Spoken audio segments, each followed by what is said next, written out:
Ladies and gentlemen, it is I, your captain, the ultimate Kahuna. Anyway, today we had to have a slight change of schedule. We had a guest scheduled.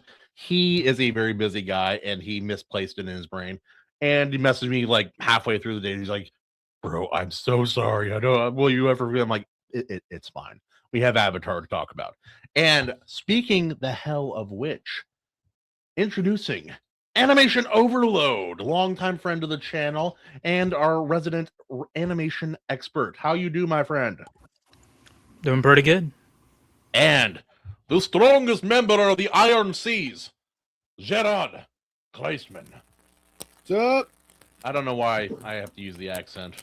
I don't know either. It's like it's not Russian. It's like Russian adjacent. It's like it's a country that would be eaten by Russia the moment World War III started. It's but. Rush German.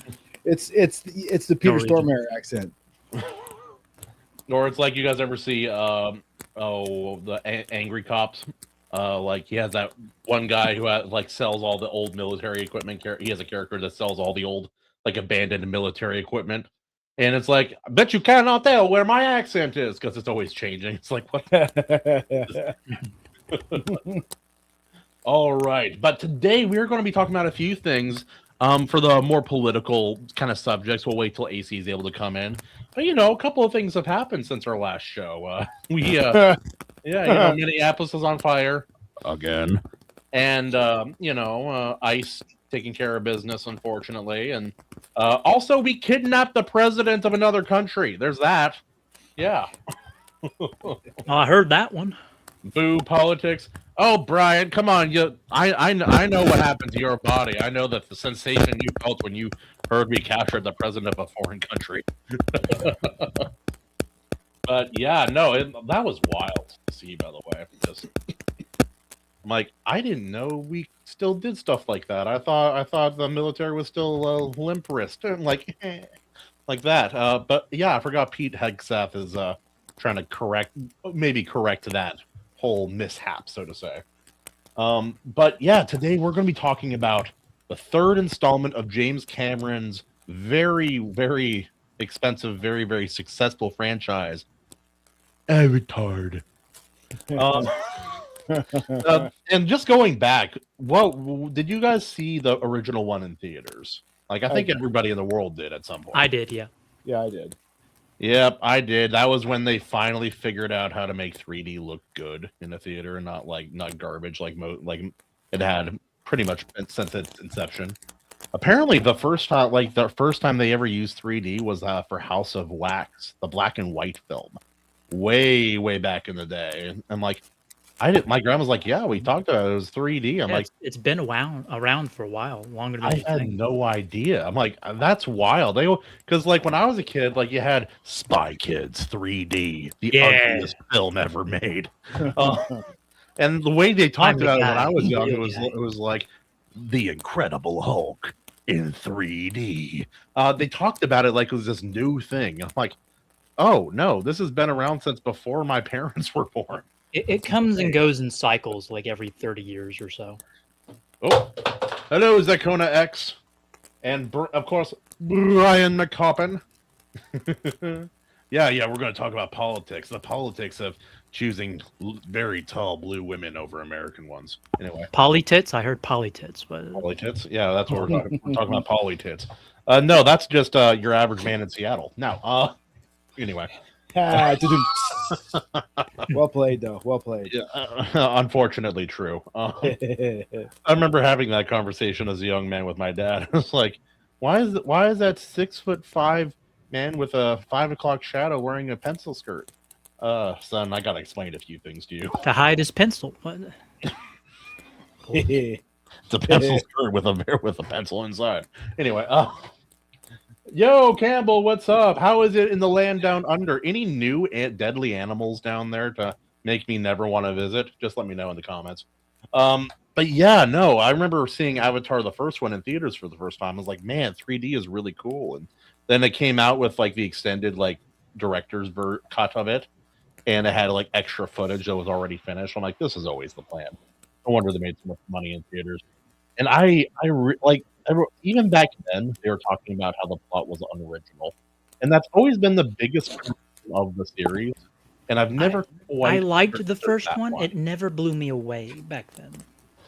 Yeah, that's fair. I What wasn't about like, you, oh, Jarrod? this is so cool. Like I was more blown away by Endgame. And, And that's not like a great movie either, but there's at least high points in it. Endgame gives me such I have such confusing feelings about Endgame because it very does hit or some miss. things really, really well, and then but like if you look at them objectively as films, Infinity War is a much better film. Just Infinity overall. War is definitely better. Yep. Endgame has so many holes in it. Like I would almost it might be bold, but I'd almost put Infinity War as like the peak of MCU. Like it's up there. It has to be. Yeah. I'd be willing to do that. Yeah. Yeah, for sure. I think it's at least in the conversation. It's like in the MCU, like for you know what's unfortunate, for like the hype, for the storytelling, for the direction it was going, how excited you were for the next one. I'd say it was peak. Yeah. And the execution, no. The thing is, like, you go back and watch Endgame, like you go back and watch Endgame now, it really leaves a sour taste in your mouth. Mm-hmm. Like I compared to go back and watch Infinity War, and it's still really good. It still holds up. Yeah, the problems with Infinity War are more retroactive. Yeah, like since more movies came out. Everything they screwed up afterwards. Yeah. Yep. Yeah, no, and it's like looking back, it's like there's like looking back, I look back more fondly on like the first portion, like phase 1 MCU than I ever did when I was younger. I'm like, they've never made another movie like Thor, the first one. And like the second Captain America is maybe better than the first, but they never made one that felt like a war film the way that the first one did. It's like they did some really special kind of crap back then. That was really cool. But yeah, the closest one was like Civil War, maybe. Mm-hmm.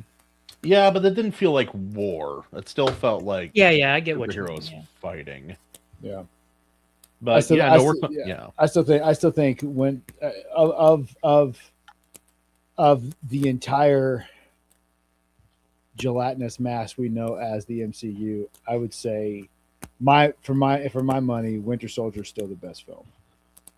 It's the most grounded for certain. I think Winter Soldier is the best film, followed closely by Infinity War. I really liked Civil War as well. Civil War was, I'd say Civil War's third to it's that. Solid. Yeah, it's like that's something else too. I never saw the Winter Soldier in theaters, or even I saw Civil War before Winter Soldier. I'm like, I did this way out of order. I'm like, what the hell? Who the hell is Bucky? No. He was in the first Captain America. Remember, he fell off a train. I know, and I also read the comics. I do, but I remember, like, I heard the Avengers was coming out, the first one, like 2012, the year I graduated. Great film to see, like, when you're just graduating high school, by the way. Mm-hmm. And yeah, we're out there, and I was like, man, I thought Ant-Man was going to be here. What happened? Shoot. I was like, I read the comics. I know what the original lineup was. I'm like, there's someone missing here, but I wasn't a comics guy, and so most of my knowledge comes from secondhand. Yeah. You know, like people explaining it, talking about it, right? I didn't grow up with the comics or read through them myself, so. Yeah, it's like I think a lot of us grew up with like cartoons, like we had Justice League and Teen Titan, or like my generation, we had Teen Titans and a couple of Marvel shows as well. X-Men. Marvel had a buttload of them. Like, not all of them were good though. There's a few. There's quite a lot of few of them were X-Men. bad. Did you guys ever see the Japanese X-Men? The animated Japanese X-Men? Not the new one, the previous one, right? The old one, yeah. It's like they took the 90s Marvel like top Giga Chad, like top like you don't understand me kind of like Marvel designs and then made them Japanese. And then I'm like, what is going on here? Yeah, Campbell, I'm young. What do you want? I graduated high school in 2012. Yeah, to be fair, I was married by 2013, so same here, Campbell. Same here. Oh, Jarrod, were you deeply, deeply offended by my joke about your age? No, I thought it was hilarious. Like whenever, like it's one of those. It's because that commercial played in every movie when I was a kid for Freaky Friday. Oh, that yeah. little sound bit is burned into my brain, Yeah. like I all like the way. the Crypt Keeper.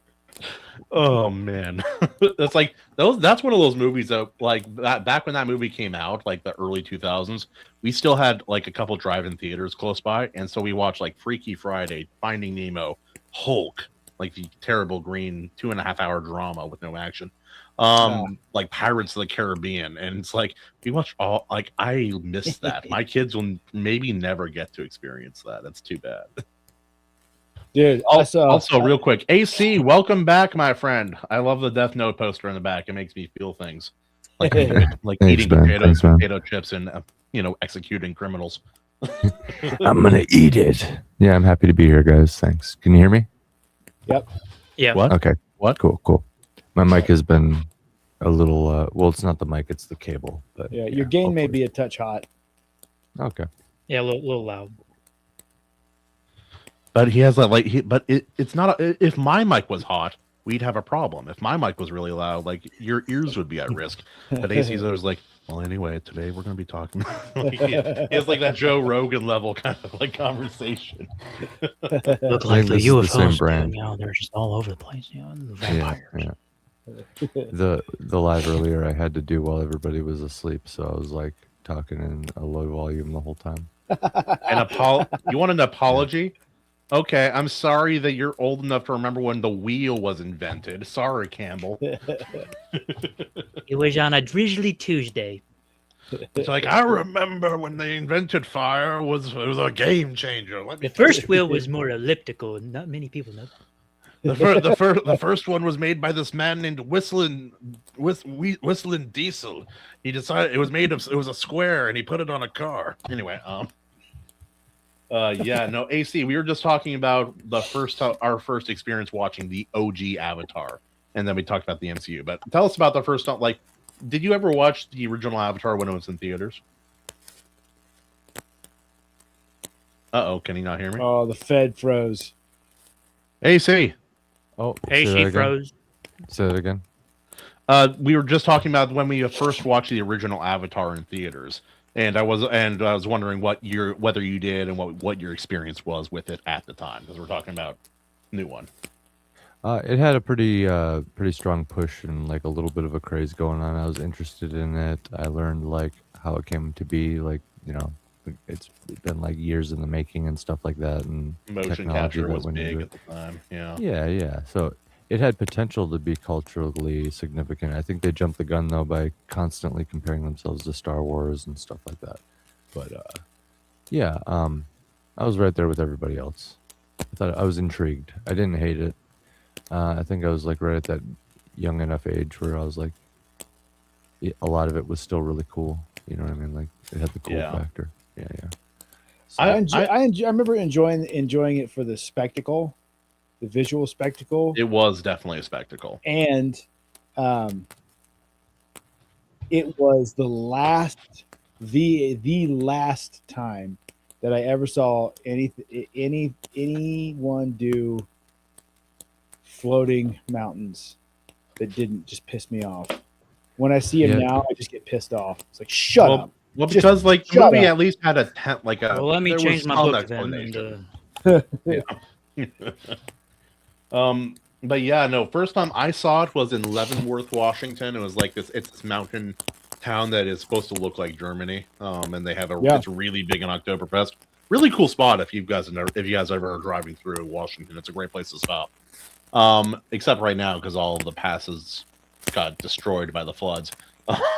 Like we have a major disaster thing here, but we watched it on Christmas Eve for my mom's birthday as a family, 2009. So I was like in high school, just barely in high school, and it was only us in the theater, and then 4 drunk college guys like blasted out of their mind.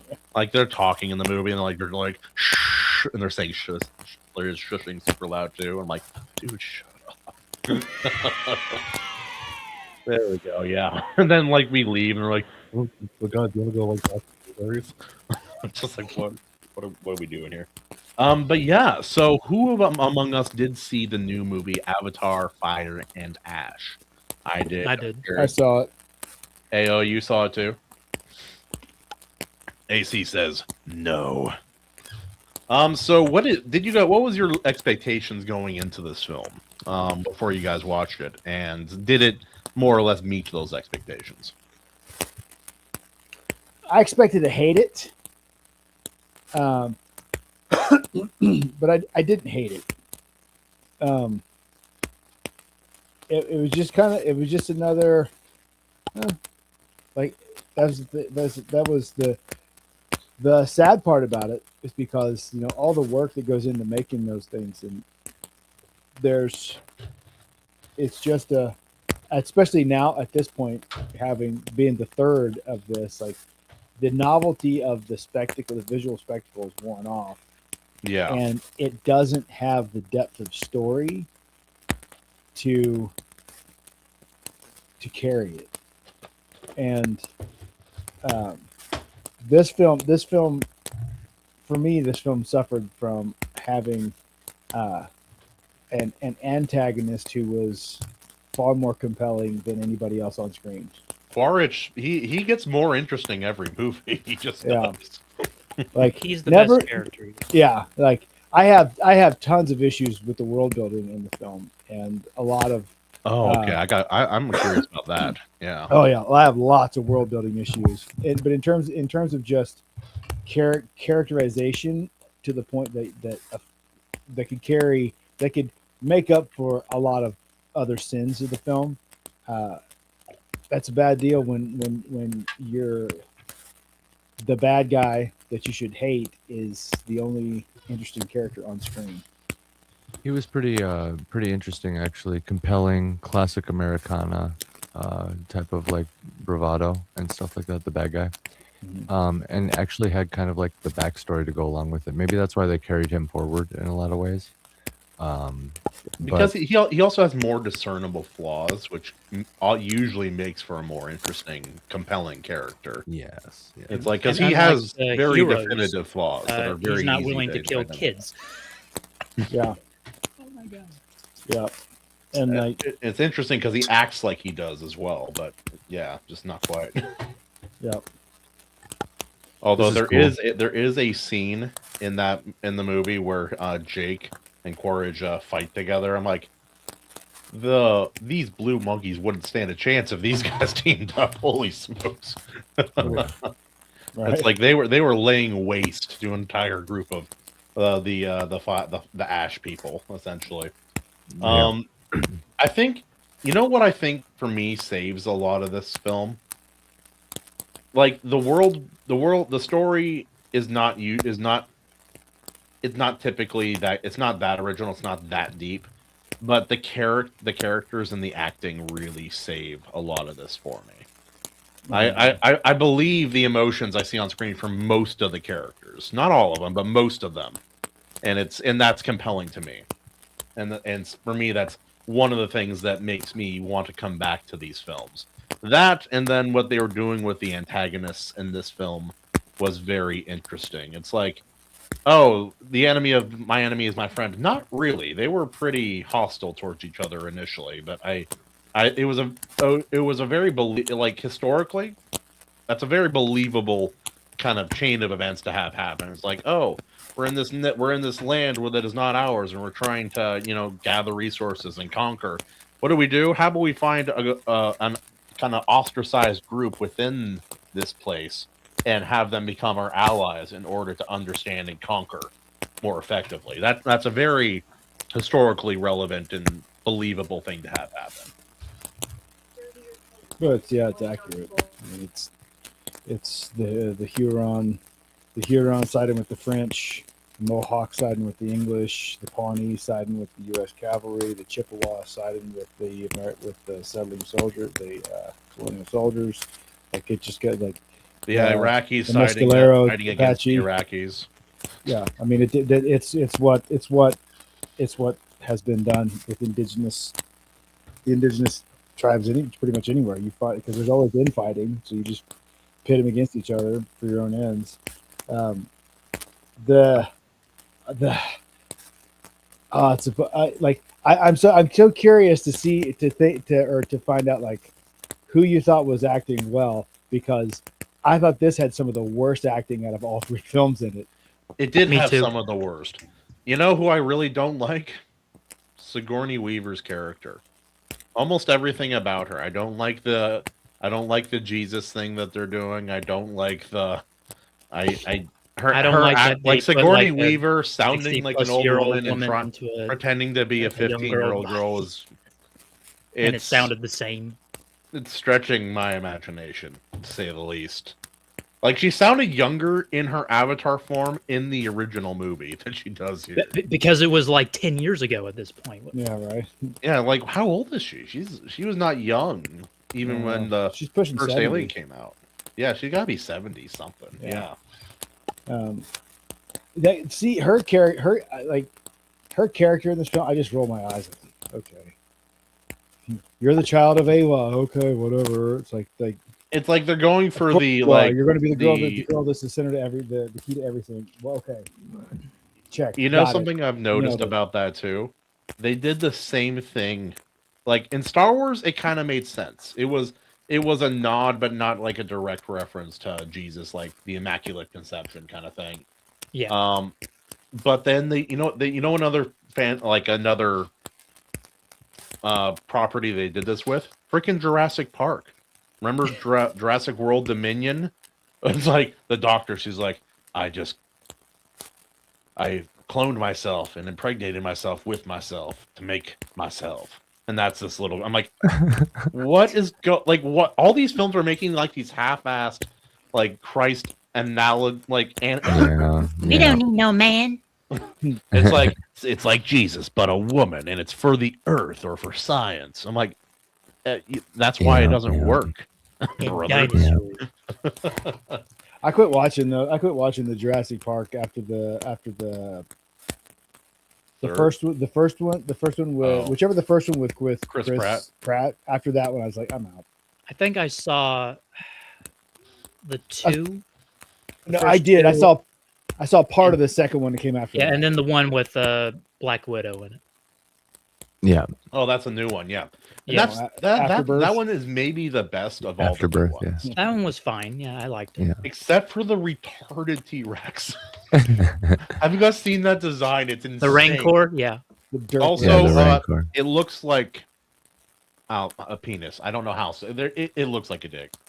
They gotta squeeze that in. That's It what looks like D. that That's what the D penis and dolphin T-Rex thing, stands yeah. for, dude. Look up a picture of the toy. Rex. I won't, because I don't think you're allowed to show that on I thought you screen. were gonna say look up a penis.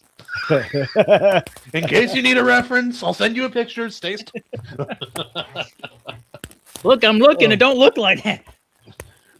Why is yours green? Anyway, moving on. It's just a fungal infection. Oh, you took it. Okay. Orc. Also, I want to know how much you guys hated when spiders started growing a new sexual organ out of the back of his head. I didn't like it. It was weird. I'm like, So- It adds to the pile of just plot holes. and crap. I get it. It's just a contrivance. Yeah. It's like, Yeah. okay, you want this. And You know what- That, you know what that might have- character is actually yeah. my least. I cannot stand that character in this film. In the last one and this one, every time he's on screen, I cannot wait for him to be off screen. It's like, shut up. Just get the kid. You know what would have The raised kid can't tensions act. in this movie? It is horrible. Is if he died. It would have been great. That would have been great. It That's would the have Mortal been so Kombat powerful for Courage For because he's been dying. like protecting him the whole time and like wanting to be a part of his life and stuff. It's like, yeah. And see, you could do something really cool with that plot wise.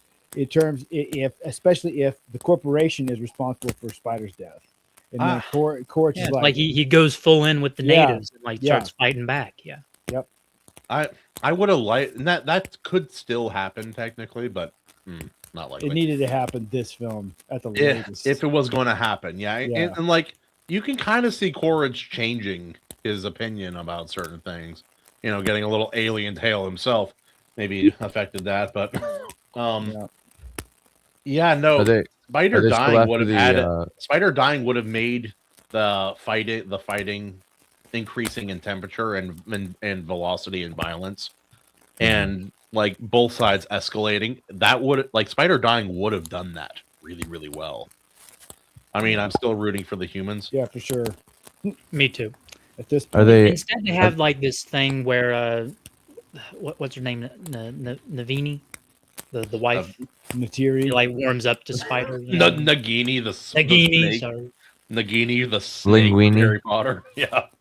Oh, she is venomous. But like she hates Spider for the whole movie. Then suddenly, when Sully's gonna kill him, she suddenly like doesn't want him to die. It's just okay. I thought I didn't hate that.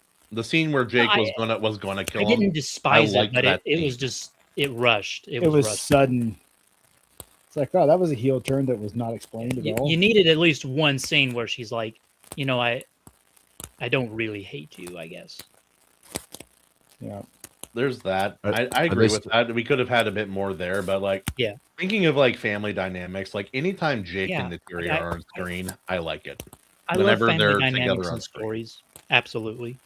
But when they're not done well, it feels like I'm being manipulated. Yeah. So I get more defensive at it. With Spider, I get that, but the family dynamic overall, I think, is really believable. Like the way they handled the grief of their oldest son getting killed in the last film. I'm like, anything related to that, I thought was really, really well handled. And like listening to them kind of fight, argue, and comfort all at once. I'm like, I've had this exact dynamic with my ex-wife. I'm like trying to navigate something very emotionally difficult, and we're very different people, but we still are trying to love each other. Like it's a very tricky thing to put on screen, and I think it was done well here, done well script wise, and then saved as well by the acting. I think I like both of those people. Also, do you guys know one of the biggest fumbles in history, like as an actor, like picking roles? Do you guys know about this? Know this fact about this movie? Who was originally supposed to be Jake Sully? Who? So there was talks. Nope, no. Schwarzenegger is Jake Sully. Yeah, bro. Like he's sitting there with limp little legs. I see you. Original Star Trek captain, Kirk. Chris Pine. No, original. Will Shatner. Shatner, yeah. Well, Pine would work too, because if it's post Star Trek, then it works because the character is always hooking up with aliens. So there you go. That's true. No, but Matt Damon. Yeah. He was trying to get Matt Damon to be Jake Sully. And Matt Damon. I knew that. Yeah. You know what James Cameron offered him? You will get 10% of this of all revenue from anything related to this film. Oh, he could have bought his own country, dude. That was he would have been paid something like $600 million by now. And he said no. Yeah. What the hell was he doing? Like 2009? What was he doing? Like the Bourne movies, maybe? Like what else? Is that it? It probably involved literally centering his entire life and schedule around the Avatar movies, which Matt Damon is doing a lot of like his own movies and stuff like that. A lot of bad movies. No, he does good. Like Matt Damon's a good actor. He picks. I don't like him in every role. He likes to pick these weird characters sometimes. I'm like, in movies I hate. I'm like, I really like you as an actor, but this is weird. I don't like this movie, and I don't like you in it. I can hate both things. Matt Damon. And like Russell Crowe, same thing. They were trying to get Russell Crowe for Lord of the Rings as Aragorn. They offered him like 5% of the franchise. That'd have been interesting. Ooh. I like the Warhammer ending from Brian McCoppin. That's a freaking good idea. Just have Avatar end with the Warhammer human ships appearing in orbit, and then legions just rappel down, and then that yellow sick. He asked us to meet the and then he just slaughtered. For the Imperium, yes. For the Emperor. Yeah. I love all the 40K memes I've been seeing recently. I've seen quite a few of them. It's like one of his sons, Magnus the Red. He he was a psyker. He was the psyker of all of his all of the Primarchs, all of his children. And it's like, I've hunted you down. It's like he's like, I have all these visions and things I see and powers. Well, what do they mean? He's like, oh, here's the warp. It's this magical realm where we can draw power, and there are evil entities, and there are ways to communicate. You can change existence with this power. Anyway, you can't use it. Like, not for you. Not for you. For me only. But yeah. It just goes back into like the rehashing kind of thing that this movie does. It's like we're copying the first movie, but then we're also copying this. We're redoing the first movie and the second movie at once. There was some new things. I did appreciate the new things, but having Turok, the giant flying T-Rex, return, I was never upset when he was on screen. Is unobtainium still relevant? Because the original got a lot of flack as just being Pocahontas, and then unobtainium got a lot of flack. With wolves, but with aliens. So it's by the second film, unobtainium is not even discussed, and there's no real explanation for why there's this massive upscale in the human settlement on Pandora. But now they're after this. Something starts with an A, some kind of bullshit serum that's in the brain pan the immortality serum in the whales. You already established the unobtainium. You just gotta elaborate on that. And it was it's this so vital to stem cells. That's human progress and everything that unobtainium they're worth to make an intelligent sentient life form completely extinct to get it in the first film. Not even mentioned in the second film, and they've moved on to whale brain serum that makes people basically immortal in real time. And so, they won't even try to harvest like breed them indefinitely. Right. Like, No, why just hunt them to extinction? It makes no sense. It's like if retards with no foresight were in charge of multiple billion-dollar corporations. Like, let's just do this thing now and chase this. So modern day. Yeah, pretty much. And it's extra gross because Cameron's the director. Yeah. He it was like his baby throughout the 90s.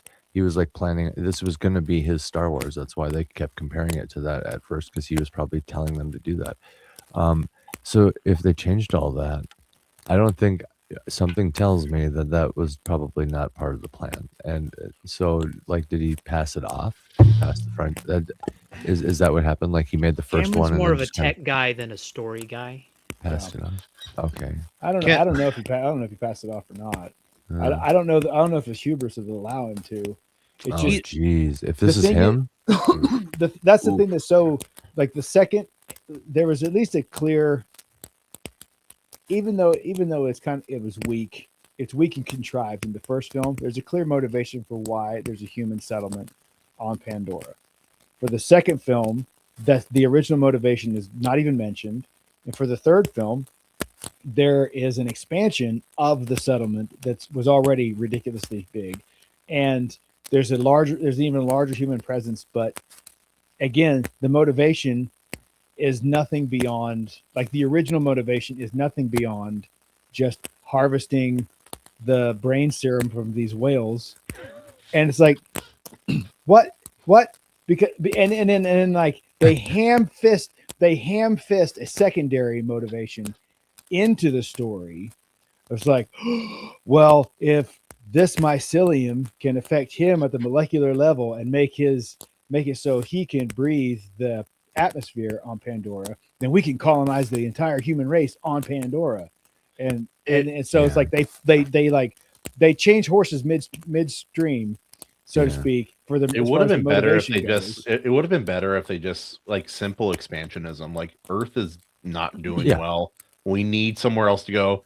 We can at least kind of survive here. Maybe there's very few places. Maybe the real Avatar was the natives we slaughtered along the way.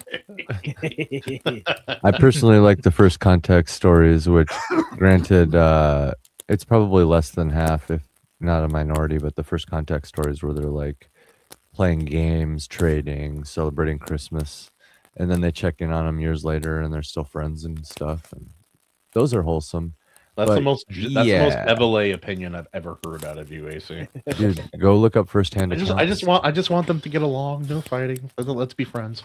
YouTube. No, I want them to kill each other. I just want it to make sense. I just want it to make sense. Yeah. That's actually how my brain works with my writing. Like, no. It's dark is fine. Dark is fine. Just like it needs to make sense. Have the curse word in there by all means. But does it make sense for them to say? I got a hot take here.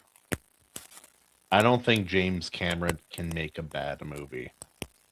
Huh. There's no movie I've seen from him that I consider a bad film.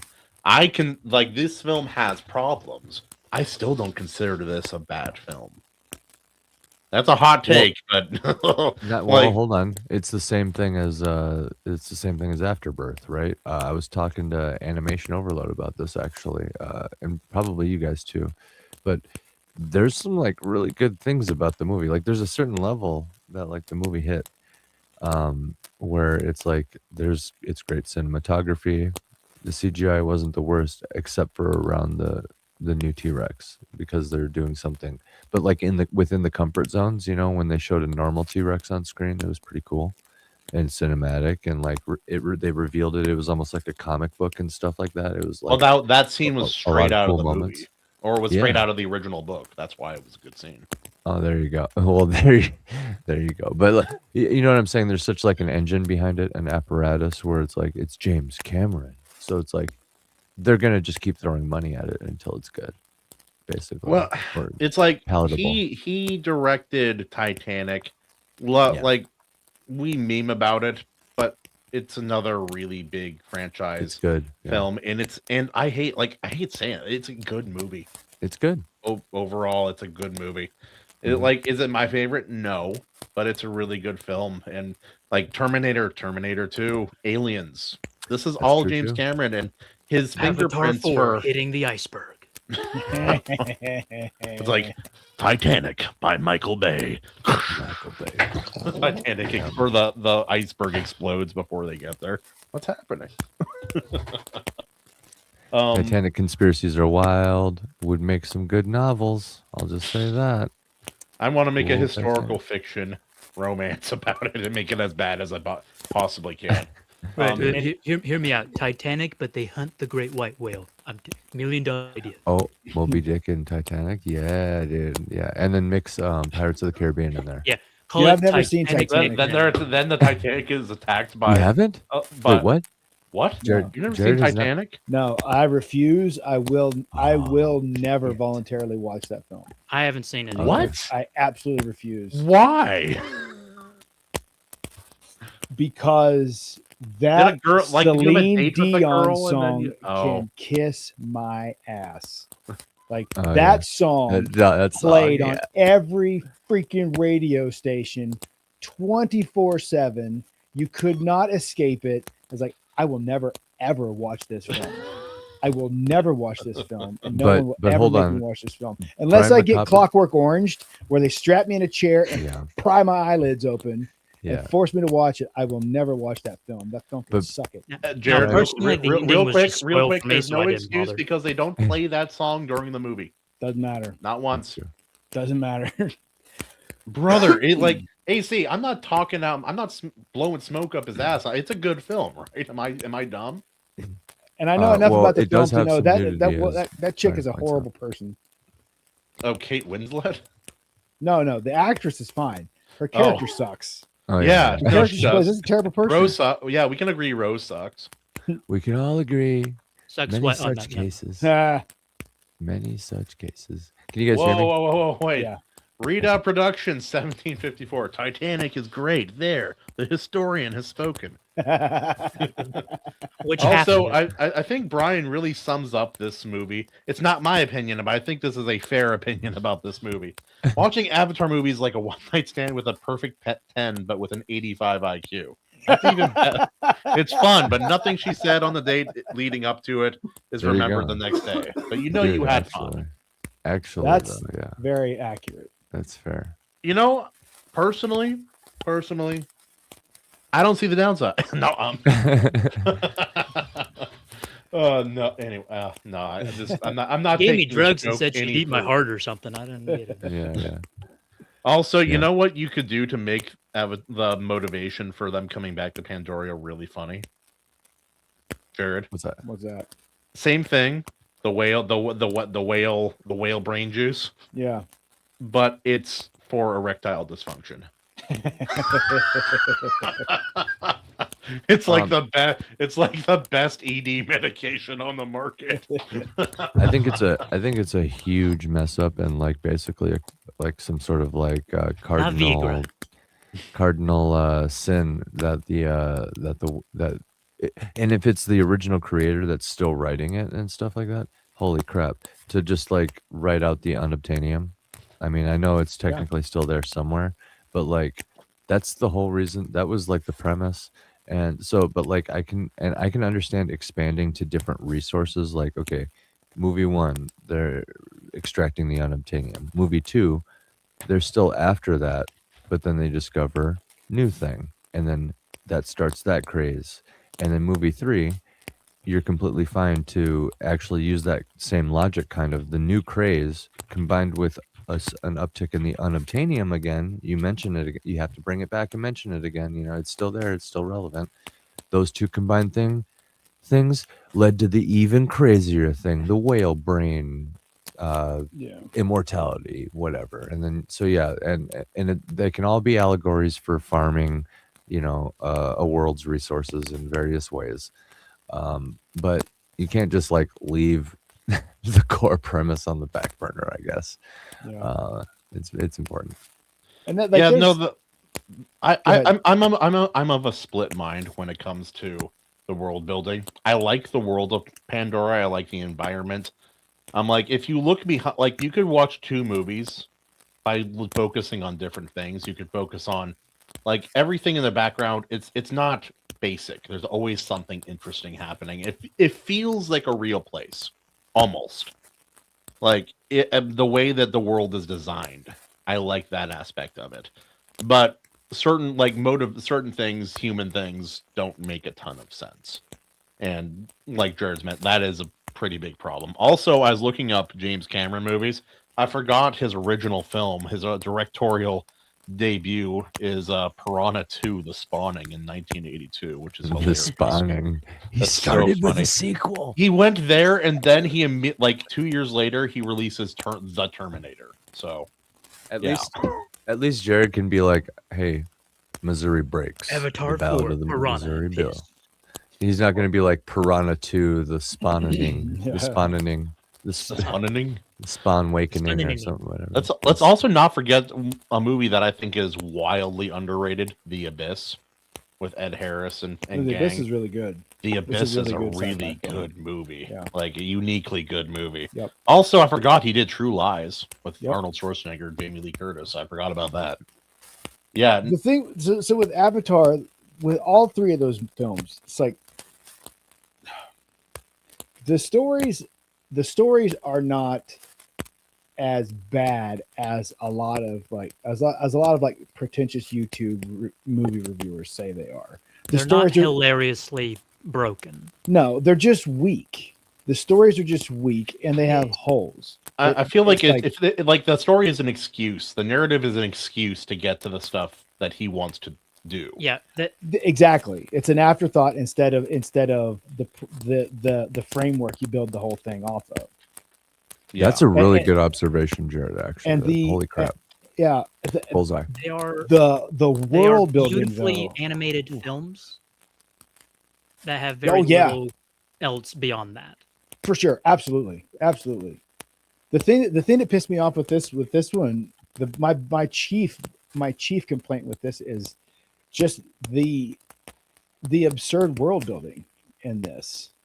And part of that part of that world building affects the plot to a point, like pretty significantly. And it's like, guys, like, how do you let that pass? Like, how do you let that slide and not and not tighten that up before you release this film, or before before you call it a wrap, and so that kind of stuff bugged me. I don't know if I'll be able to articulate my thoughts on that entirely perfectly.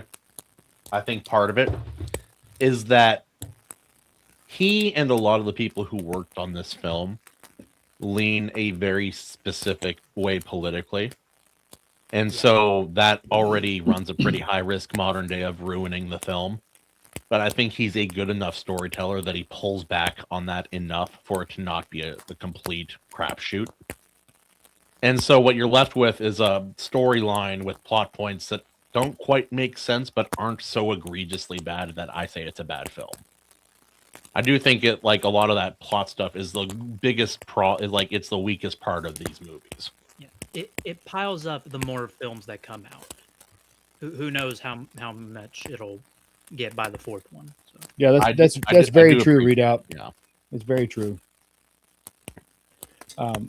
But so with the world building, it's like some specific things that just really bugged me about the film is like the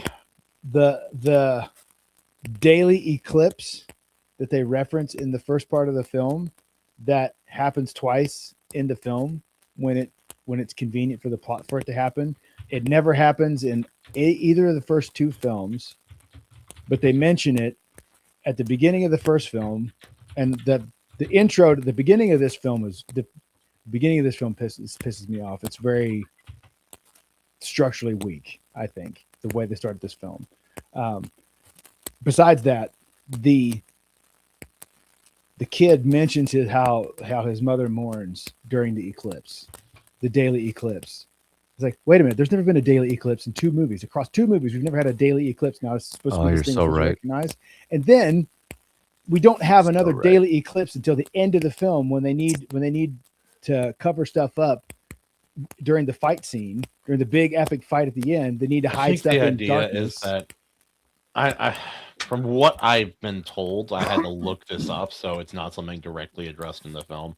The daily eclipse does not happen everywhere on the planet always, but that is convenient. I know. I agree. Really convenient. There is an explanation, but I'm not going to write for this movie. I completely. So there's I'm not going to invent the astrophysics to explain it. Yeah. There's that. Then there's all of a sudden this this flux that just comes out of nowhere. It's like, wait, this hasn't been in either of the previous films. You haven't had this double helix flux that just rips everything made of metal apart. That just came out of nowhere for plot reasons. And then the whatever the whale things are called, all of a sudden just call them whales. The council of elders, they're like, how are they tattooed? How do they have jewelry? How does that one matriarch, the matriarch, I did hate ribbons, have these like big streamers off of it? Like, what the hell is that? They don't even have thumbs. They go the tattoo thing. My thought was that the whales aren't tattooed. That's just natural skin pattern for them because all creatures on the planet have natural skin pattern. You could, it like that doesn't bother me. The giant like beanbag accessories in their like lip rings. What? Yeah. They don't have thumbs. What do you mean? They don't manufacture things. So that was just so stupid. That part did piss me off. I'm like, I like the story arc with the son and his reject whale. Can we stop looking at the emo whale? Wait. What were you saying? Animation? If they were just animals and they were just like, the water people, nurture them and then they like decorate them like painted horses or something, like that would make more sense. Sure. But it's like, no, they're sentient. They have their own culture. And it's like, so they have the water people like pierce them for no reason. Can you imagine like piercing? It's like, all right, we gotta carve like a 6-foot hole in your lip. Yeah, no kidding. That freaking ring, that ring would like one of those rings would weigh like 800 pounds. That they're like at least sticking through the thing's fins. Like, shut up. That is so stupid, man. that stuff really pissed me off. And it's explained in the movie that they never stop aging. So like, do they switch those out ever so often? Right. And also, how big are those whales? Those elders were huge. They were dwarfed other whales, which were not small. Yeah. Yeah, also, they never stop growing. They say that in the movie. I agree. Ao, there's something I need you to do later. I need you to do a little drawing of the whales, like underwater, like trying to pierce one of the giant whale lips. I got a big head and tiny arms. I didn't think this. Like they're just like holding them with all four of their like weird little fins. Why'd I have to be a jeweler? And then a couple other things. So the ash people live below a volcano. That like why does no one ever in this entire film reference a volcano exploding? You never see a plume of smoke, even though when we see the volcano, there's a huge column of smoke coming up out of the thing. It's like that's never talked about, never referenced, never seen from afar. So you have no sense of scale. How far away are these people? Like, or how far away are from the forest? How far away are they from the beach? Like they're basically Australia. They were rejects from other tribes, and they formed their own tribe, and they lived in a place so inhospitable. It's so inhospitable. Go hard. This is the volcano tribe, right? With the fire. Yeah. You went full Avatar. Never go full Avatar. and then so at the end they said like there's this whale communion, whatever it's going to be, and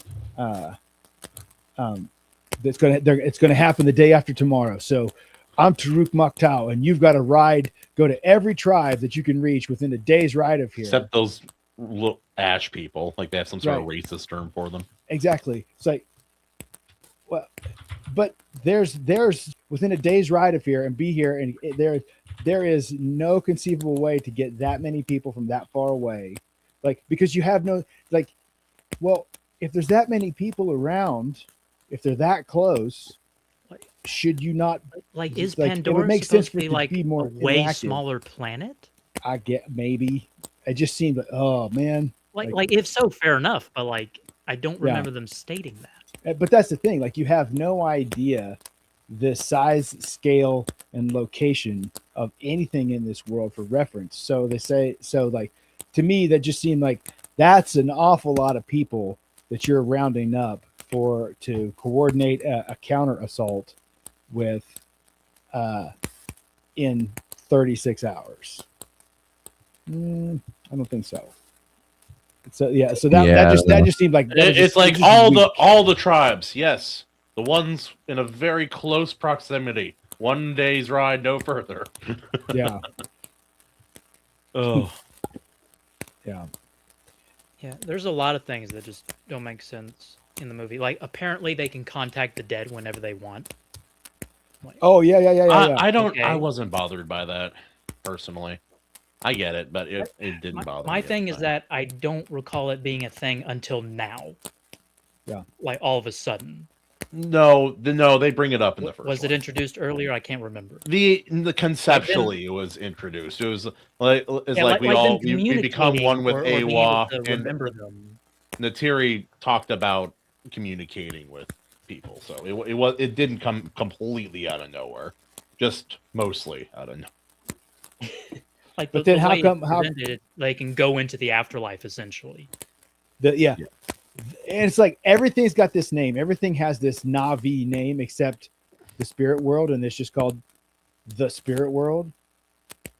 It's like you're gonna phone it in on that one, guys. You can't come up with an indigenous name. And so and like it seemed to me like that part of it just seemed a very ham-fisted way to keep the character of Spider in the narrative and relevant in the narrative, because now he's one of the people, because everybody says I see you. It's like shut shut up. This character sucks. Get him out of here. Spider could have, like, he had some interesting, hey, Billy! He had some interesting moments in the second film. Like, conceptually, I like Spider, but in actual, I don't like him and the blue chick having a thing. I don't like the cross species thing. I just don't. I don't like that he's growing a organ out of the back of his head. They're going to be banging in the next movie, just so you know. Sure. They're what? They're what? They're gonna like, they set up the relationship between the girl and Spider. They're gonna be a thing by the next movie or the other. I agree. Also, real quick to distract us from this topic, have you guys ever seen the Down syndrome tiger? I'm asking, have you seen him? Was he named Tony and he was really into cornflakes, or? No, but I'm going to show you. This is a real image of a real tiger. He does not have Down syndrome. He's just really inbred. So, yeah, here. I've actually seen this before. Oddly enough. I've seen it, but I thought it was fake. It's real. Not just recent. Oh no, it's real. That's how you get. They would try to breed white tigers with white tigers, and this is how pugs were made. Yeah. Pugs and bulldogs, man. And white tigers. That's how you get albinos. You guys, I'm a red tiger. My name's Snuffy. I can smell myself. I'm Snuffleupagus. So janky looking, dude. Exit stage right, Ethan. Oh, read out. Of course you have. It's like read out's like, I have seen the Down syndrome. Have you guys seen the zookeeper? It's time for lunch. I like the Down syndrome tiger. Breakfast. Yeah, I agree. Breakfast. All right. Check this out. Oh my gosh. Oh god. Oh. Took me too long. Oh my god! They knew what they were doing. Of course. Is that a fact? Is that really the last shot? I found it. I screenshotted it. I shared it in the Discord, and now I'm sharing it here. So here we are. This is it's a feather, YouTube. Calm Japanese down. Guys, they know what they're doing. Well, Jarrod, look, I've told this on 200 episodes of nothing but chicks. You just want something. Ayo, Jarrod, I've told AC before on stream, but have I ever talked to you guys about the insane localization they did for Sailor Moon back in the day? No. Oh, with the cousins that were in. Oh no, don't spoil it. Don't spoil it, Ayo. So Jarrod, it's like, hey, there's or something else. I don't know. Oh, there's a lot of stuff. In China, they turn all the blood into turn all the red blood white, which makes it look every fight scene look a lot worse when they all have skirts. Anyway, there's that. But in America, what they did, like, there's a lesbian relationship. I'm like, wow, this is disgusting. We can't show this to kids. What do you think their solution was? Make them heterosexual, but make them related. They are cousins, first cousin. What are you doing? Oh no! No, that didn't help. That didn't fix it. No. I'm Sailor Moon. I'm Sailor Alabama. You guys have coded it. Oh yeah, this is the new Stargate. I saw rumors of in the Whispered Network. I'm worried about a modern show. I just am. I don't even look. Yeah, I have no interest in it whatsoever. Until I hear if it's good from someone else, I'm not going to check it out because what point is there? They screw everything up. Everything's going to be modernity, and the chick is literally the key to everything. And girl bosses over here, and all the men are dumb, and all men are dumb. All white men are bad and dumb. Hey guys, how about some more immaculate conception with female characters? There you go, lesbian space witches. Yeah. Oh, dude, I saw a couple of clips from the show, from the Acolyte. I could not believe they were real. Did you guys see anything from the Acolyte at all?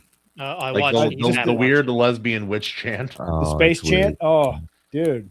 That scene is like one of the worst things I've ever seen. We are one. We are many. Yeah, there you go. Someone's. You know how many people had to sign off on that? Like so many people had to have their heads so far up their own ass and like huffing their own farts to Dude, think right. that was good. Oh, Reed don't even remembers the exact line. Power. Wait, wait. I got voice modulation. Hold on. The power. Wait. What?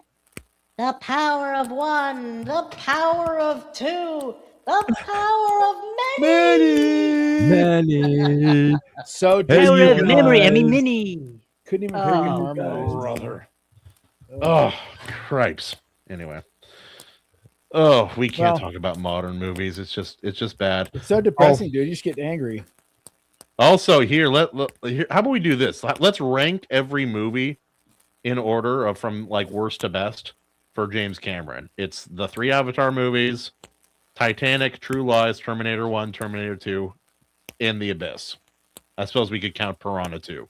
Probably that's the worst. Oh, that edit is diabolical, dude. Why can't I quit you? I can't Terminator quit 2 you, is pretty Vecna. high up for me. So Terminator can't 2 is quit one you, of the Vecna. best. Just one of the best, honestly. Like Terminator I 1, haven't seen all I those love films, it. so Has that would have problems. to be my number one. Yeah. I don't. The Abyss is really good though. I'd say the Piranha 2 is probably his worst film. I'm But putting Titanic at the bottom on principle. That movie can suck it Ao, have Why, you 'cause seen it stinks? Titanic? because of Celine Dion. That movie can suck it. Ao, have you seen Titanic? No, but I've seen enough of it. It's a good film. I hate to say it. It's like just fundamentally good. I've film. only I love seen Billy bits and Zane. pieces of it. I haven't watched the whole thing, so I love Billy I Zane. don't know I if it's like good or Leonardo not. DiCaprio. I've heard it's good though. I'm never watching that film. It's like Thing one is, of those. It's like everyone one of those talks chick about films that every everyone. guy's like, "Oh, I don't want to see this movie," and then they're watching it like, "This is pretty good." Oh, that meme reminded me. I had this old worker of mine, Duffy, ex-army guy, worked for me for like 7 or 8 years. Really funny guy. Introduced me to Stephen King novels. Anyway, he was talking about. I was like, we were talking. I don't know how we got on the topic of Brokeback Mountain. He's like, "Oh, I saw that movie." I'm like, "Oh, interesting." He gave his opinions about it. It's like, I don't think those sheep were untouched. Anyway, there's that. I'm like, "When did you see it?" He's like, "Oh yeah, I saw it in theaters on Valentine's Day with my girlfriend. She was the only woman in there, and oh boy, yeah, that was an experience for him." There were, I know. Those type of pre-up. Oh my god! I know of several old school backwood cowboys up here that did not know, just thought they were going to see a cowboy film. No. Yes, and A lot of hooting and tooting and riding. well, it is actually a legend in this town. The theater. This one guy is like an old school like rodeo cowboy for years, like well known, like has won many belt buckles in rodeo legend. Goes to the film, and I have no idea what scene it was, because I've never seen the film. But whatever it was, all of a sudden he just shouts to the theater, "What the fuck!" and like gets up and walks out. Oh, that's so fun. Yeah, because like if you don't know, you don't know. Yeah, It's like there are films that have purposely caught people all kind of off guard on purpose, but you know, like I had some misconceptions about this film before I saw it. One of them being, oh, they were up there for a long time and they just grew really lonely over like a long bit. No, they were there for like 3 days. Are you serious? Yeah, I'm serious, dude. They were there for like 3 days, and it's like, hey, so I'm Jarrod, real lonely, brother. Jarrod, you want to go camping for Well, a 3 couple days of is weeks? more than most people have in a lifetime. Come on. I It's know like I only met you 3 3 days ago, but I feel really close to you, brother. It's like you read like about Shackleton and his crew, like they were dressing as chicks, wearing dresses and performing Shakespearean plays, and I'm like, so they've been without a woman in their presence for like 9 or 10 months now. I get it. It's weird, but I get it. And it didn't go further than like, I get it. It's weird. It's like, I think men without women get progressively stranger the longer that goes on. Tell me I'm wrong. I'm not wrong. I know how guys be when they haven't been around a proper woman in a while. Some of them. Some of them. They make friends with coconuts and make out with trees. Yeah. Well, if only their wives had Look not up been the these tree ugly asses. cows. Oh wait, no, they were both beautiful girls. Anyway, yeah, there's that. Oh yeah, let me look up who this is gonna be weird. Who were the wives? Who were the what? My Google search history is gonna be boned for a while. Let's see. Who were the wives? They're like trying to sell you stuff. It's like, what the hell? Oh, that reminds me. Years and years ago, I didn't know what acronym TS stood for, and so I looked it up. Okay, transsexual, cool. All right, so we're gonna show you that stuff for like a year. Like, my mother fricker. I was so big. Like every time I search something, and like it's like, do you want? So you're curious, you say? Pretty much, yeah. Oh Christ. Yeah. Oh yeah. One of their wives, Anne Hathaway, and the other one was Michelle Williams. Yeah, they were really struggling up there. What's up, brother?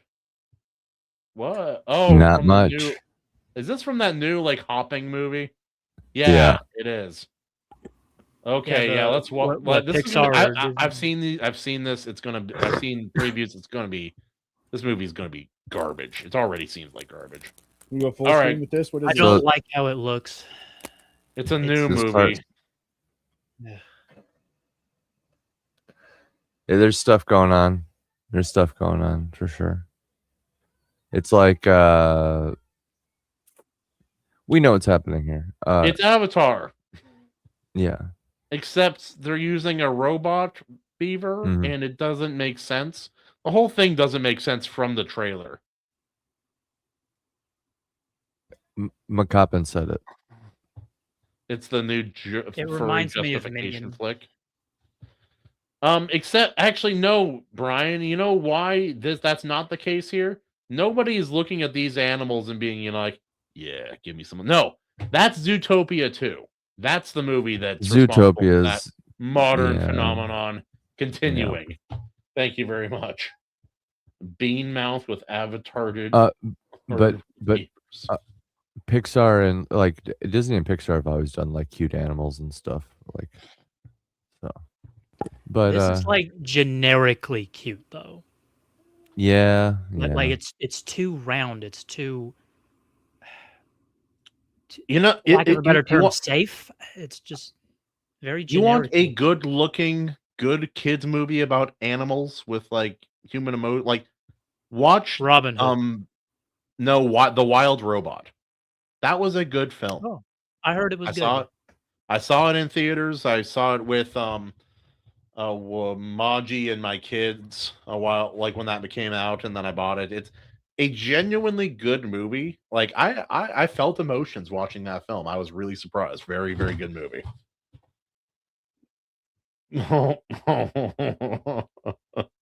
Like Isaac Lewis or whatever his name is. That reminds me, we got to talk Harry Potter. We can maybe finally actually do that tonight. Just pull up some Harry Potter stuff about the TV show and go through it. Oh, Christ almighty. I would love to talk Harry Potter and stop talking about Avatar.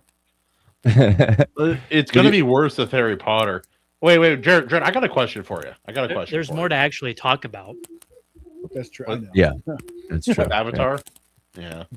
Well, real quick, guys. Does Avatar? Is it avatarded or does it float? Does it sink? It floats for me. I know you guys may disagree. I do like. Well, it's a floating mountain, so. It floats like a whale carcass, right, Jarrod?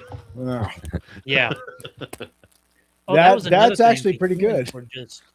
See that can be your rating. Floats like a whale carcass, like a blue. It wasn't just that they were carcass. cruel; they were retardedly cruel. It's like so you're gonna just gut the whale, but not take it for resources. Well, okay. Yeah. They're trying to do the like American buffalo. Yeah, thing. they're trying to be like, oh, they're just evil. It's like, okay. Well, and that's the other thing where it kind of falls short, is that direct on the nose. They're trying to be the American buffalo. They're trying to be Pocahontas. They're trying to be this other thing. You know what I mean? When you're still in the zone of trying that, and everybody notices, that's the problem. And like read the room, man. Like people were getting sick and tired of humans bad, industrialism bad, like all of this. Like in getting tired of this 2009, messaging. it doesn't leave the same bad taste in your mouth. Yeah.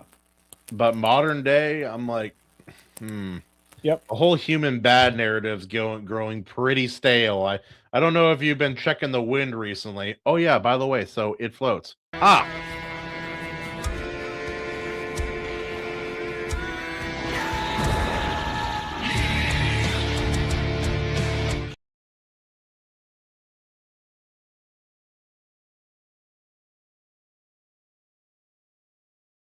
Oh, you're all muted still, I think. There you go.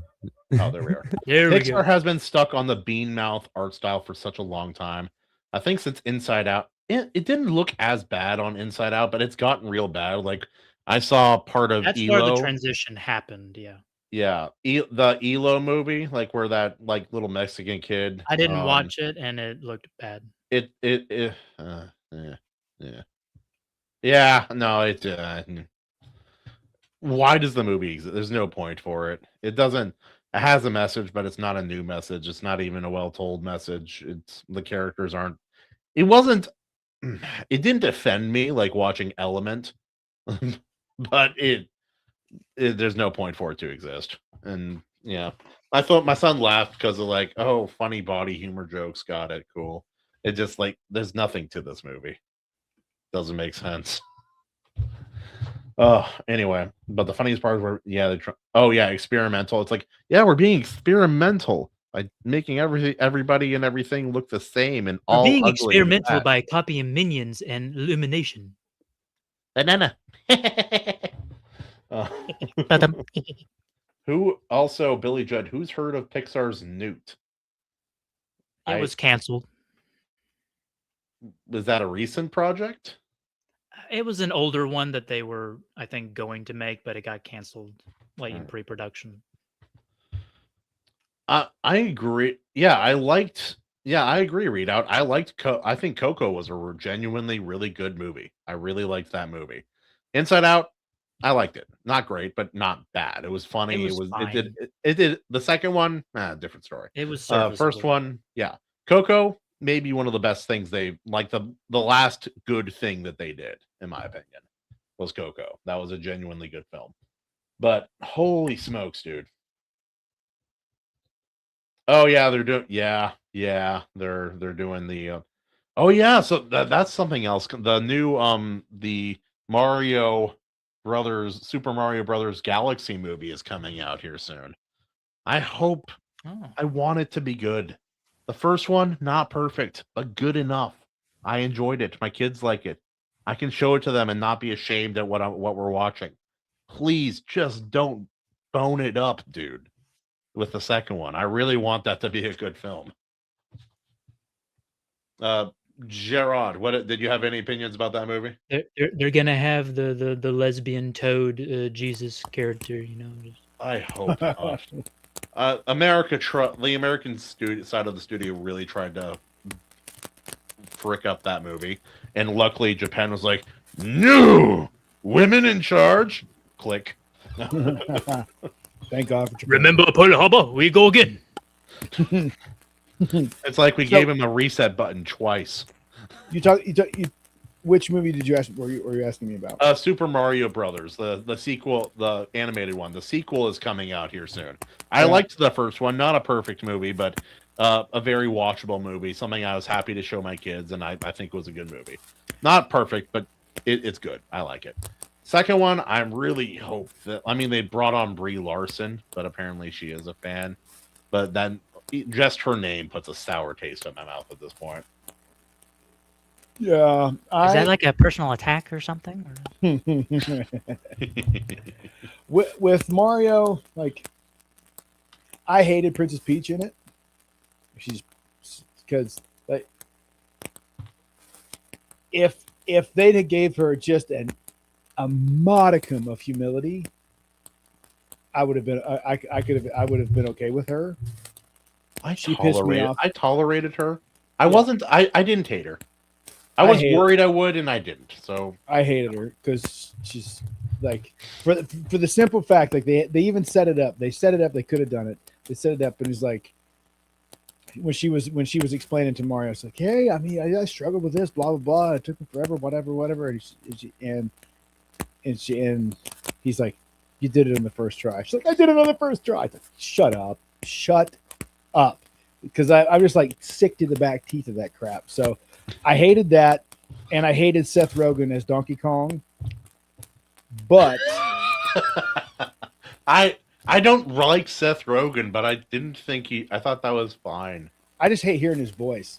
Like, yeah. Would you prefer him as a monkey or a pig? I prefer not to be of Miami. Yeah. I would prefer to never have to see his stupid face God. or hear his stupid voice ever again. That was an Animal Farm reference. I got that reference. Yeah. However, in total, I liked the film. I love Charlie Day as Luigi. Thought he was awesome. I didn't catch that. Dang. Oh, dude. Oh, Luigi. And It's Always Sunny in Philadelphia, for sure. Oh yeah. Also, Chris Pratt was a pretty good Mario. Mm-hmm. I was surprised. He did not sound like himself at all, which is good because Mario sounded like a reasonable modern day, not ridiculous sounding Mario. Yeah. I thought he did a good job. I was shocked. But I mean, those two things I hate, I was able to compartmentalize and just enjoy the rest of the film, and I did. And he's been controversial for a lot of different reasons, but Jack Black was really good as Bowser. I'm willing to say it. He killed it as Bowser. It's a fair play. What do you guys think of Bowser as an incel, though? As what? Sorry, what? And Bowser the incel.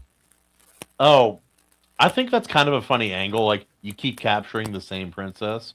That's fair. Yeah. That's pretty incel-like behavior. A little bit, yeah. Also, him painting his own romantic cover of him with her. That's awesome. Yeah, that's pretty awesome. That's really funny. That's just awesome. Yeah. I'm like, wait, is Bowser what do you call it? Blue Sky Girl? What's going on here? Yeah, you got. I was gonna say Tumblr, but does Tumblr even exist anymore?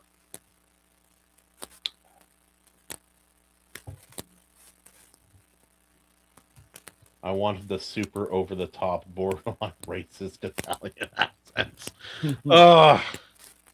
It wouldn't be. It's funny, but it would be bad for kind of longer-term storytelling.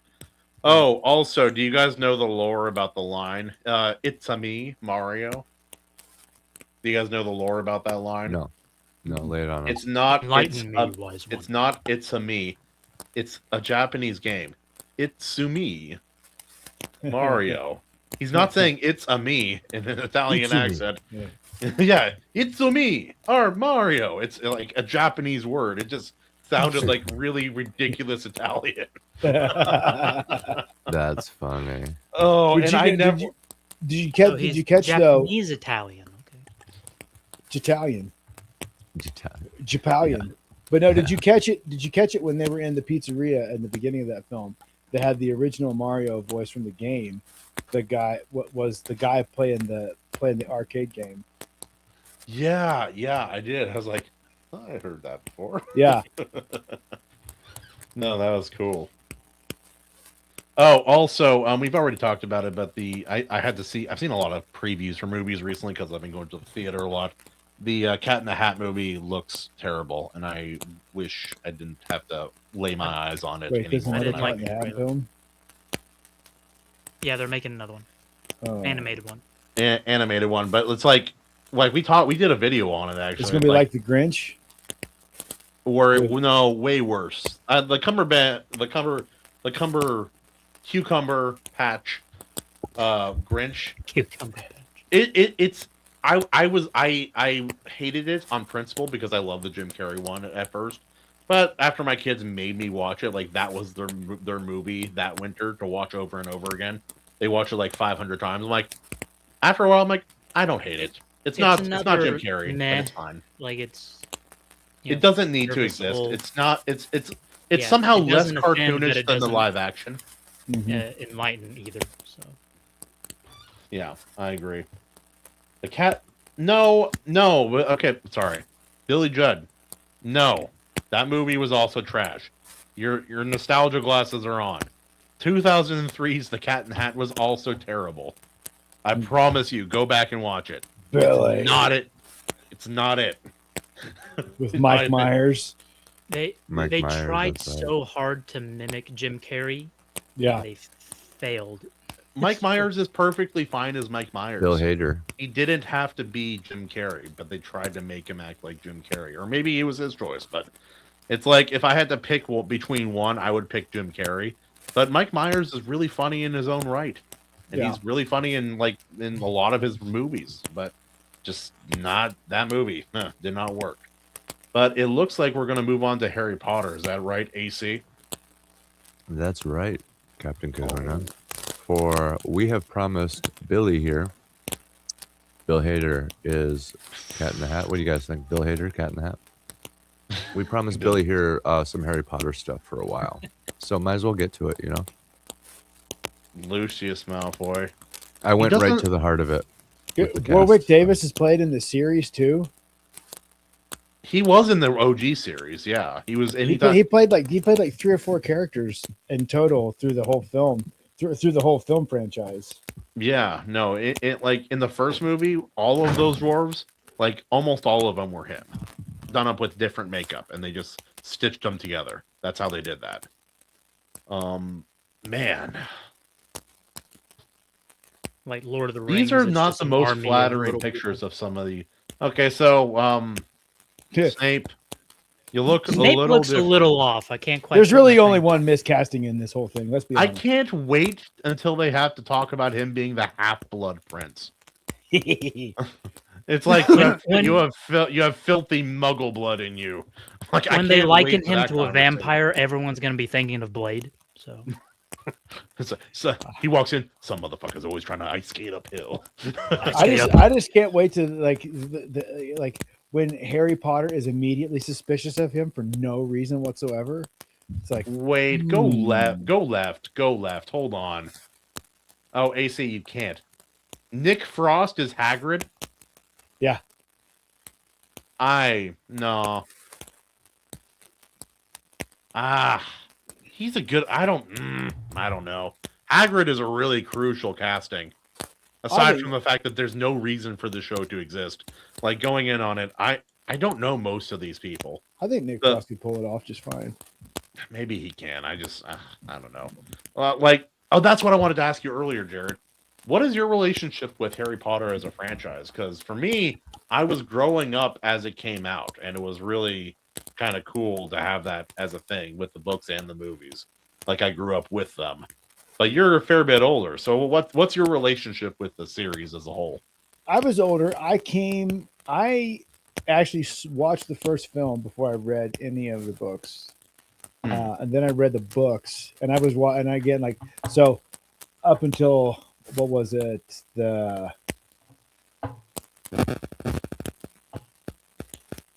I think it was it was around, was it not, or somewhere around like Goblet of Fire, that the films and the books were kind of on pace with each other. No, it was a little bit after that, like when yeah.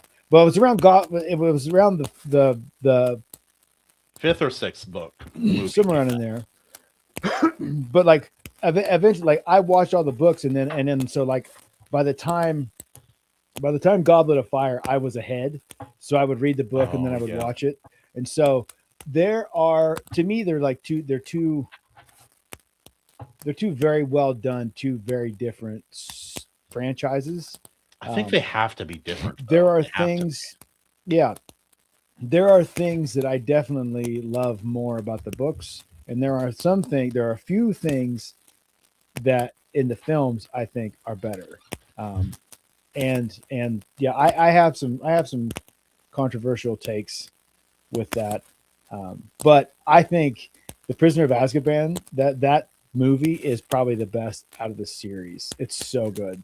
It's a really good movie. Yep. Like I'm reading them to my kids right now, and as we finish each book, we go and watch the movie. That's kind of our deal right now. Yeah. And so it's really highlighting the differences for me. I'm like, but I feel like I'll say this. This is my kind of hot. I don't even know if it's a hot take, but this is my take on Harry Potter books versus movies.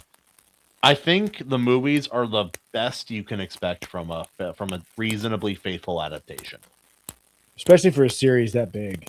Yeah, for sure. I don't know if any adaptation has been as faithful and as high quality as that. Maybe besides Lord of the Rings, but it is quite different from the books. Like Lord of the Rings mostly. Yeah. But like outside of like Lord of the Rings, I don't think it gets really better than Harry Potter. Like casting, absolutely perfect, except for one or two instances. Score, incredible. Movies change. The actors and actresses all do a really good job, except for the girl who does Ginny Weasley. She was not it, Chief. Ginny was so cool in the books, and they really ruined her in those movies. That was too bad. Yeah, but they ruined Ron in the films too. But yeah, she's not a great actor at all. The I think my favorite film is the third one. My favorite book is The Half-Blood Prince. That's of the series. That's my favorite book. The fourth book was really good. I just finished that one. And Goblet of Fire is collapsed. Yeah, it's a super good book. To the point where I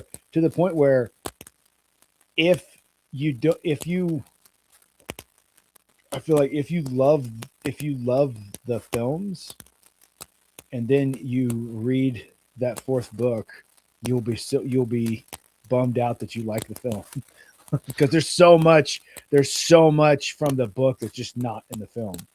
Yeah, and like sometimes the changes, it's like the Game of Thrones series versus the books. Like some of the changes make sense. Sometimes you're like, this was some very strange change that did not need to happen. Actually, This is like some of them, like most of them, make sense. You have to condense. You have to kind of, cut some stuff. You got to make things make sense. Other times you're like, what?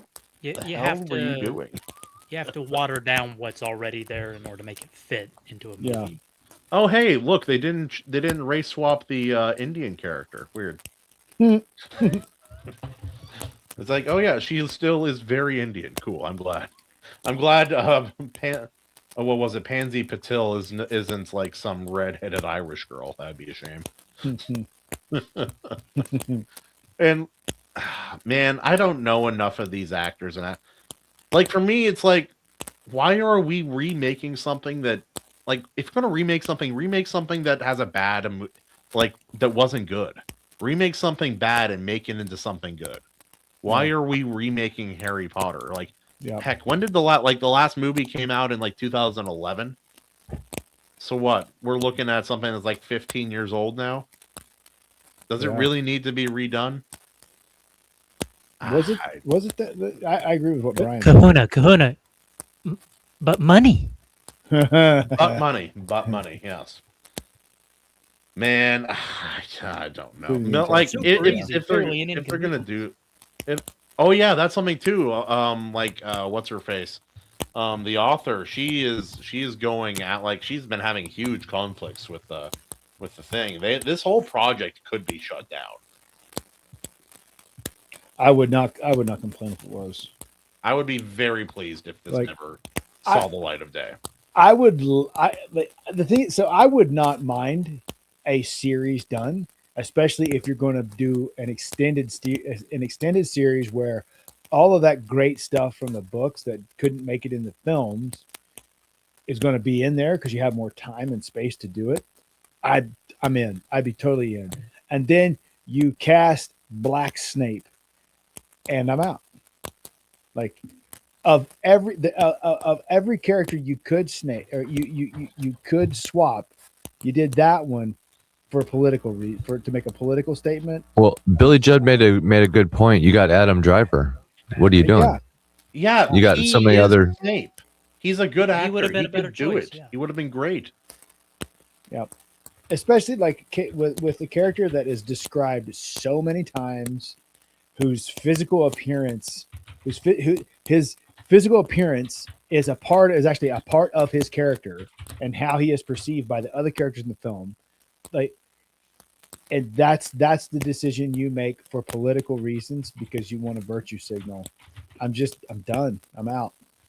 Like I hope gives a different interpretation to Half-Blood Prince, doesn't it? So. Yeah. Like you didn't think that through. He's one of them half-blood princes. Like for the love of God, like James Potter is Sirius Black. Like James Potter puts a spell on him and hangs him up in a tree by his feet, by his pants. Like, did you not think that one through at all? Like that puts a whole now because you have a black man playing Sirius Black, you have just added a component to this that did not exist, and it's a forced error. Like, just why would you do that? Well, and maybe they did think it through, and that was like the plan. We know we have Wizard Hitler over here, but he trusts a black guy, especially when you've got when you have a character in the books like Kingsley Shacklebolt, who got shafted in the films. Oh, what is he in? Like what? Is he in one movie? Maybe two. Like for 2 scenes total. He's not in a lot, and it's toward the end. And he's a cool kid. He's a cool. Yeah, cat. he is. He's a I great like him character. In the books. He's cool. And like you couldn't make him a prominent character, but yeah. So I have zero interest in watching this show. I won't. You know what I'm more upset about? I used Grok just with more condensed information. The adaptation I'm more upset about. Freaking the new Narnia. Oh boy! Every time I hear news about this, it is worse than it was before. That's yeah. It's like Aslan is Meryl Streep. And it's like, oh, this is gonna be like rock and roll. Oh, they're screwing around with theaters. Oh, this is gonna be. Yeah, no, critics call it sacrilege and assault on the fan base, and I think that's like the more I learn about this adaptation, the more I wish it. I will pay you money to not make this movie. I will pay I will pay my ticket fee. I will pay for 1 or 2 movie tickets worth for you to not make this movie. Yeah, please. I'm not gonna see it. No, of course not. Unless y'all want to make fun of it, then I'll watch it. If it's really bad, every now and again, I will masochistically watch something I know is going to just be terrible. But this, I don't know. I really like Narnia. I really like C.S. Lewis. I've been going through. I just started reading Mere Christianity recently. I'm like, why would they hand this off to somebody who hates everything he stood for? Yeah, it's like this is. I predict if this goes through. This will be worse than Rings of Power. That's a strong prediction. Yeah. That's a bold statement. That's a bold statement, House. But I think he'll be up there. It's a bold statement, but bolder have been made. He's out of line, but he's right. Anyway, sorry for dropping that. On that note, hold on. Do this. That's my reaction. Get a Lord of this ring. Yeah. But I always liked Razor Fist's joke about that. We was Rangs. We was Rangs. Oh, brother. We was Rangs. Talking about all these bad things. Now I'm just what was that? Oh, I'm gonna make a video about it. But there was this from the last couple of years. There was this the Oscars. And it's like, and for the first time ever, there are 5 nominees for best director. For the first time ever, there are 5 female nominees in this category. 4, and the 5th was a guy, and the guy won. No, there was 5, and then the 6th was the guy. Oh, was it 6? Okay. And he won. I also want to point out, I'm like, when was the last year we had 5 really good mainstream movies? Yeah. You have to go back to at least like 2018 or 2017. I don't think any year since then has had this many. I don't remember. Like, and I mean mainstream movies like this. 2025, there are a few anime movies, and some of them are really, really good. Promise you won't cry. I need to get around to them. Yeah. Oh yeah, no. You learn about like the burning of the Library of Alexandria. How much knowledge was lost? So much. Most of it, yeah, most of it. Untold amounts. Like I've read sources that like taught like, oh, so they had like designs for steam contraptions back then, and other things like that. I'm ancient people were a lot smarter than we give them credit for. Oh, I hate the narrative. Oh, we were a stupid small monkey people, and we learned to not. And I'm like, no. I think, like, again, I believe in God. I believe in the narrative of the Bible, and so I don't ever believe we were Unga Bunga cavemen in that way. We were never Unga Bunga cavemen.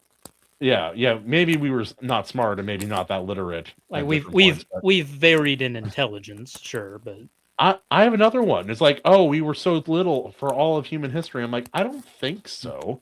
History is proof that it only takes a few retarded assholes with clubs to mess everything up for everyone else. Yeah, that would be the bronze. Was it? Yeah, the Bronze Age.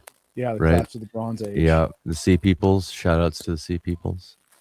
You rock, Sea Peoples. Thank you. Oh, real Bronze Age. We're first, so we're not last. Why Meryl Streep? Because female. God is female. The Force is female. This is the narrative since like 2015, 2016. So in other words, feminism, bruh. Yeah. I am woman. Hear me roar. Literally. It's so bad, man. Will it be a lioness, no mane? You know. They're gonna give her like the Brie Larson like side shape, like female bleeding. It's like a normal lion mane, but it's like shaped on the side. I identify as a tiger this morning. You don't have stripes. I can paint them on. Yeah, there are very few things. There are very few like endeavors that I genuinely wish failure upon, but that's one of them. I hope you fail. It's like Rings of Power. It's like they're wanting to do their own thing, but I don't get the sense that most of the people involved hate Tolkien. I think some of them do, but with like everything I hear, they about like the Narnia, idea of Tolkien. Mm-hmm. But they want to reshape it into something more palatable to them. But like with this new Narnia adaptation, every time I hear more, it's worse. It's like, this is going to be very much more rock and roll than previous. I'm like, what do you mean? Look, we hate Narnia, so we're gonna make it our way. Yep. Oh, Christ Almighty! These themes are really problematic, and these themes they're not really reflect the world we live in today. So.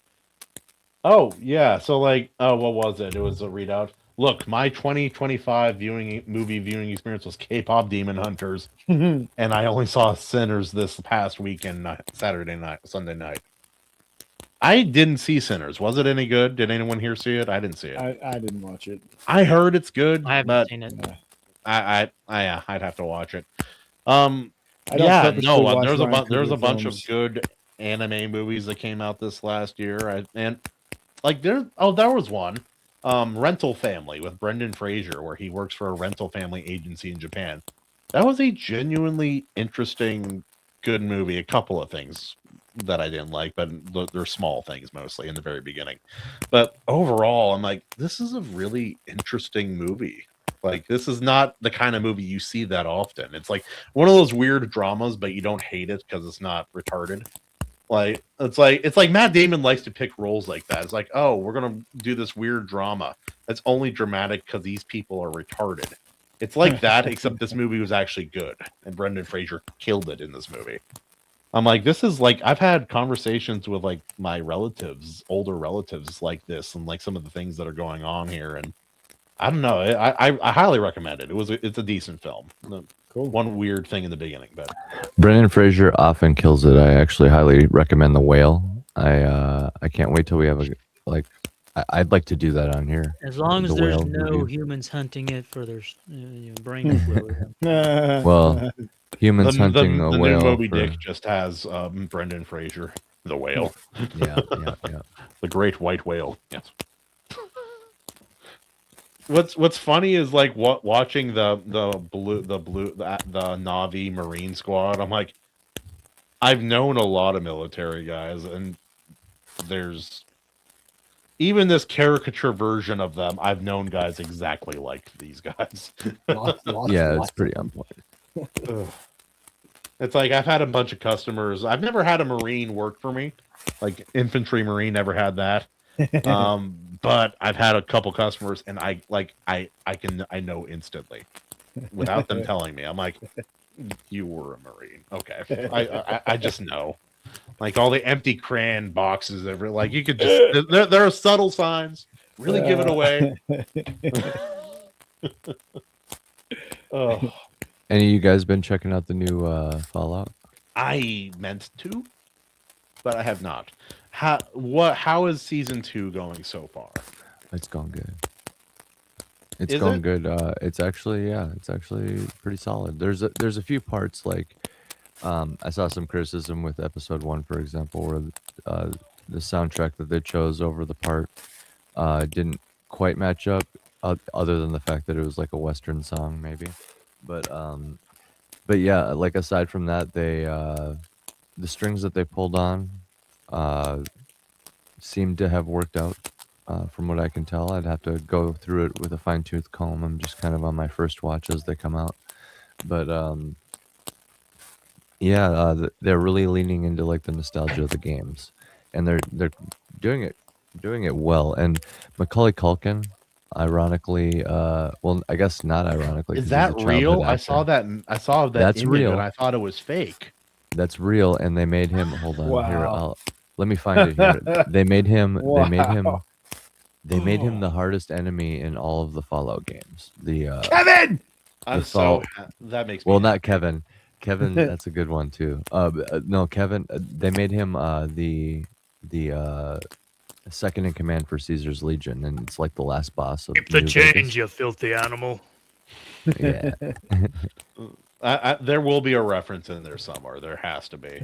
Oh, did you guys know that in real life he married the Asian chick from Sweet Life of Zack and Cody? Macaulay? Yeah. Macaulay Culkin married that chick, and they're like like strongly. I thought this was fake. This is real?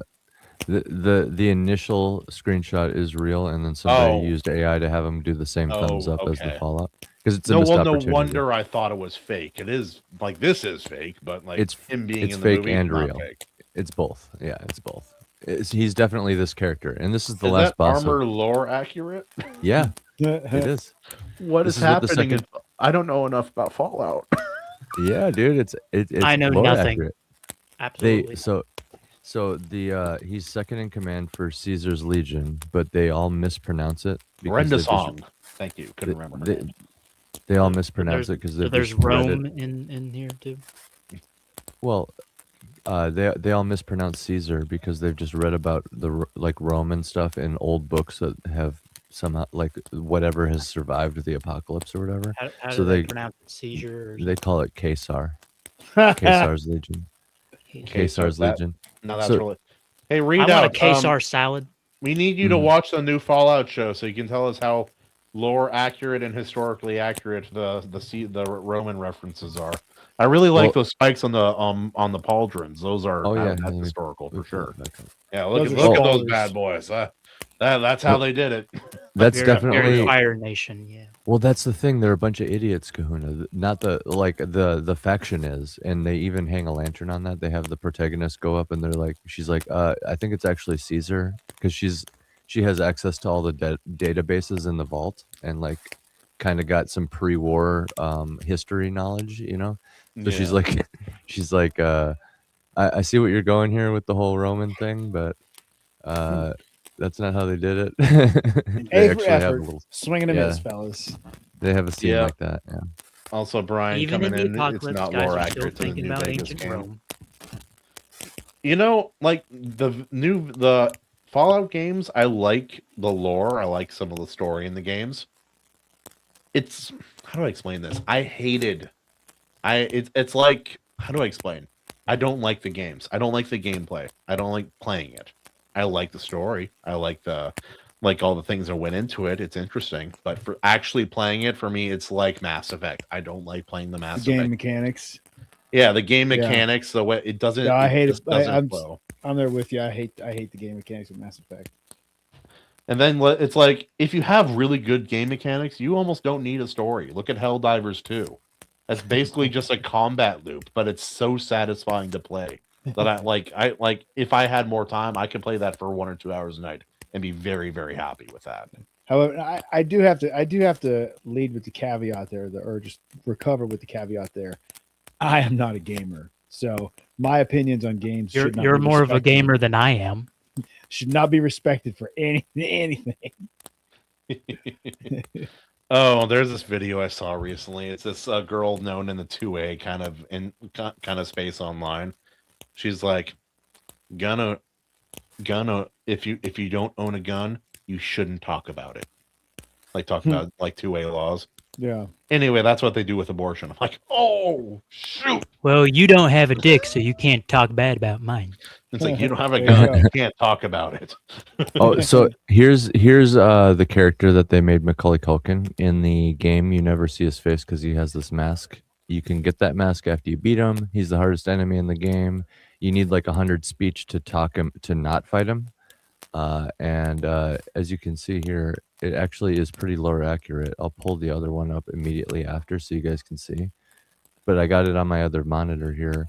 There's a color difference. I guess Lanius in the game doesn't have a cape, so they added a cape. And I think it takes place after the games. But here's that first one again, if I can. Let's see if I can. Oops. Yeah, RJ, we know it's Jarrod's mic. I don't know what it is. It's either connection or the mic. I'm not sure what it is. Oh yeah, every time you're on stream, it's like that. I just ignore it. Oh, it's so annoying.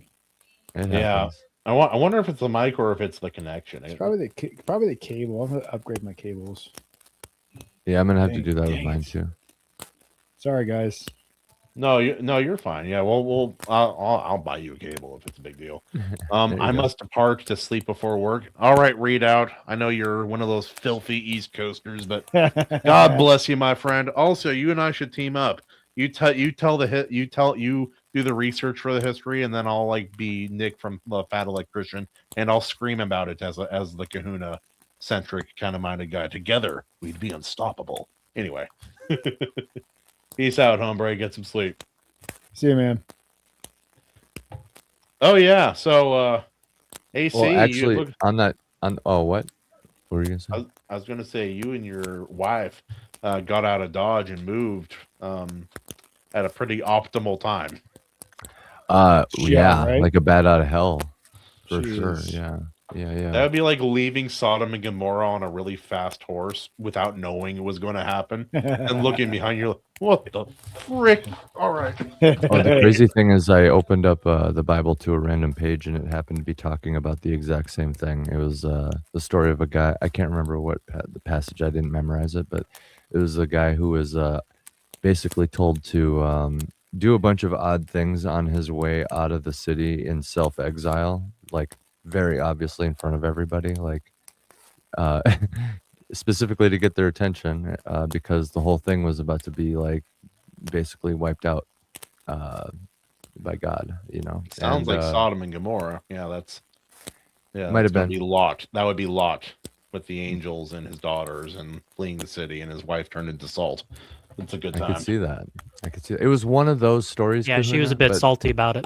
Yeah, get it? Yeah. But yeah. We don't tell kids the ending of that story, by the way. It gets funky fresh. It's a little funky fresh. Kind of like how they changed Hercules. You guys ready for that next week? Oh yeah. No, they changed a lot, but there's a lot of little linguistic jokes in there that I enjoy. Also, like, why did they change the spelling? It's Heracles, technically. Probably so they could say Huncules and Herc. I don't know. Did you guys ever notice that growing when you were younger? I mean, oh wait, Jared, did you see Hercules yet? I watched it this afternoon with my kids after they finished school. Oh, that's fun. Goodness. It's a cute movie mostly. Yeah, we watched it on a drive. I think Hercules is the Latin adaptation of it. Okay, because like if you look in like original sources and like Heracles, and then in Latin it's Hercules. So yeah, the Romans were like, no, we're gonna say it this way. The Romans were like, what if we did something slightly different? Actually, that was the Romans with a lot of things. Actually, Greek gods like, what if we did something slightly different? What if we just do your thing but better? What if we did your what thing? about your story? I'll build my own kingdom with blackjack and hookers. Yeah. In fact, forget the kingdom. Forget the kingdom. Yeah. Just blackjack and hookers. Yeah. Oh, seriously. man. Them Romans, though, them pesky Romans, they'll get you chain mail and then they'll mass produce it, and then you'll be out of luck. Do you know they're making a live action Tangled? Interesting. Yeah. I saw the casting. Girl looks legit. I don't know anything about her ability or career. She looks like I would want Rapunzel to look. So yeah. No, like as far as that goes, yeah, that's good. But that's Brian McCoffin. Good night, y'all. Anchors down, hatches cured, lamps dimmed, not dams limped. Good night, my friend. You and your God bless you and your family. Take it easy, man. I'm excited for your next book when it comes out, man. It's gonna be a blast. Well, all of your books so far have just been rocking it, and I'm really excited to read the next one. Take it easy, my friend. See you, Brian. Seconded. And I kind of share the same sentiment. I got to make a late din for the family over here, so I'm gonna actually dip out as well. You guys can keep going if you want, but it's late. I think it's a good time to kind of clonk out. We've covered a very broad range of subjects. We didn't even talk about capturing the president of Venezuela. Yeah, we can leave that. I mean, we dunked on him. We shot a couple. We sent a couple of Rambos over there to take care of the. Anyway, if you guys want a really funny video about that, watch Habitual Line Crosser's video about it. He like gives voices to all of the planes and like all the strategies that happen. He explains it, but as a comedy skit where all of the planes have personalities and talk to one another. It's like it was like the F-22. It's like he's like a retarded, excited child. It's like, can I go get him? Come on, can I come help? It's like, Jesus. Tell me about the rabbits, George. I'm gonna bring up I got to bring up the image again then, since we went there. But continue your thought though. Don't let my hilarious image stifle your thoughts in any way, Kahuna. Oh, go hard, Avatar.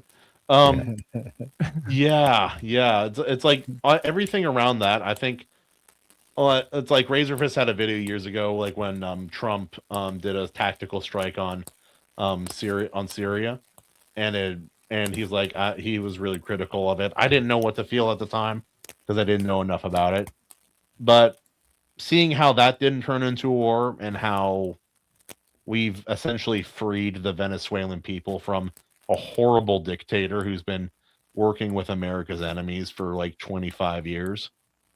I used to pray a lot for Venezuela and their people because they have a lot of problems over there, and they have ever since they went down this kind of socialism road. And I don't want to hear any of you knuckleheads out there on the internet saying it's not real socialism. Yeah, only real the only real socialism to you people is one that works. Unfortunately, that doesn't exist. So here we are. If it didn't work, it ain't real. See. Yeah, that's right. That's right. It's like either it didn't work or no, that's communism. It's different. Communism is just is like the advanced degree version of socialism. Iran revolution. Yeah, no, there's a lot. What's more more Primal, the show. Yeah, it took me a second. Yeah, no, Iran, dude. There's a guy about to be executed. Where'd you run? Never mind. I see what you did there. I'm very proud of you, AO. Yeah, no, the more I learn about it, it's like Iran is everything that we were lied to about when we went to war with Iraq. Everything bad, any like propaganda the government and media told us about Iraq back in the early 2000s is actually true about Iran. They just misspelt it, that's all. We went to the wrong country. You had one job, George. One job. Come on. I had the map upside down. I'm sorry. Also, does anyone else get pissed off when people say we lost the war in Afghanistan or the war in Iraq? Does anyone get pissed off when people say stupid shit like that? It wasn't meant to win. No. It's like Vietnam. We didn't lose. You know what the KD ratio was over there? Oh, yeah. No. Like when you look at 600 to 1. Yeah. What and they're we trying did it to for say, 20 years. It's like they're trying to say we didn't achieve the objective, but no, you're right. You're 100% right. In a Halo match, we did the objective for 20 years and left, and then some. They boned it up again. That's not our fault, but oh, you conquered the country. You're just evil colonists. With you just pulled out. Oh, you're wimps and pussies. We surrendered Afghanistan. We did. That's all that was. We surrendered and retreated, and that was a massive strategic and tactical error on our. It's like it would cost too much to take the equipment home. Like, whatever. Bullshit. You know what? You know, you don't even need a key to turn on an Apache, like a Black Hawk or an Apache helicopter. A friend of mine is a helicopter technician who got a government contract after he got out of enlistment to go work for the Saudis on their helicopters. You don't even need a key. Any Joe with half a brain can flip one switch and fly that thing out of there. Now, why would they risk it? It's a lie. It's a lie. It was not going to cost more to get the equipment out of there. Yeah. It was not going to cost more to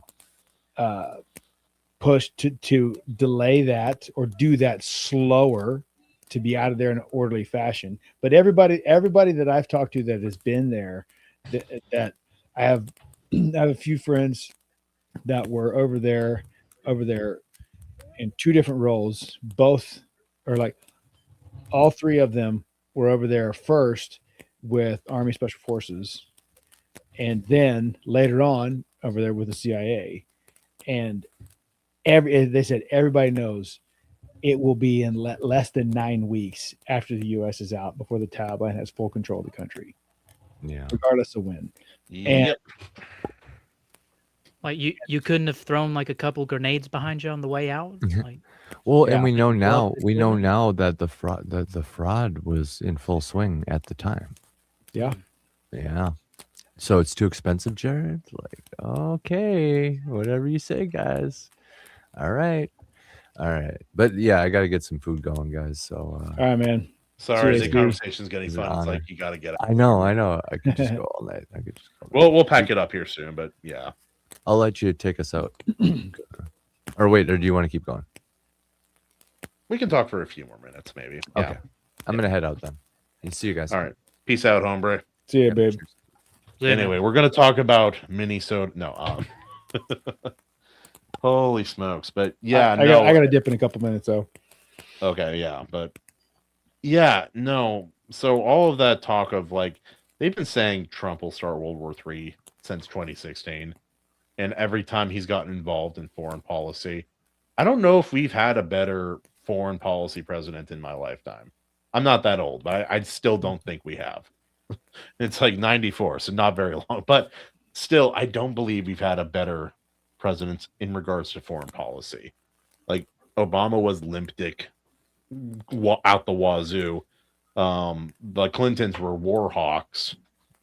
What's his face? George W. Yeah, George W.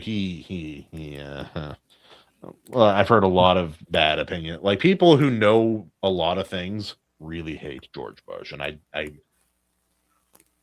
know like your average person liked him more, I believe, than like even Obama back in the day. But like, yeah, anyone in the know in the military that I know hates Bush, and so I'm like, I don't know what he did, but he must have done some really funky stuff to get. Well, he started his he launched a 20-year endless war.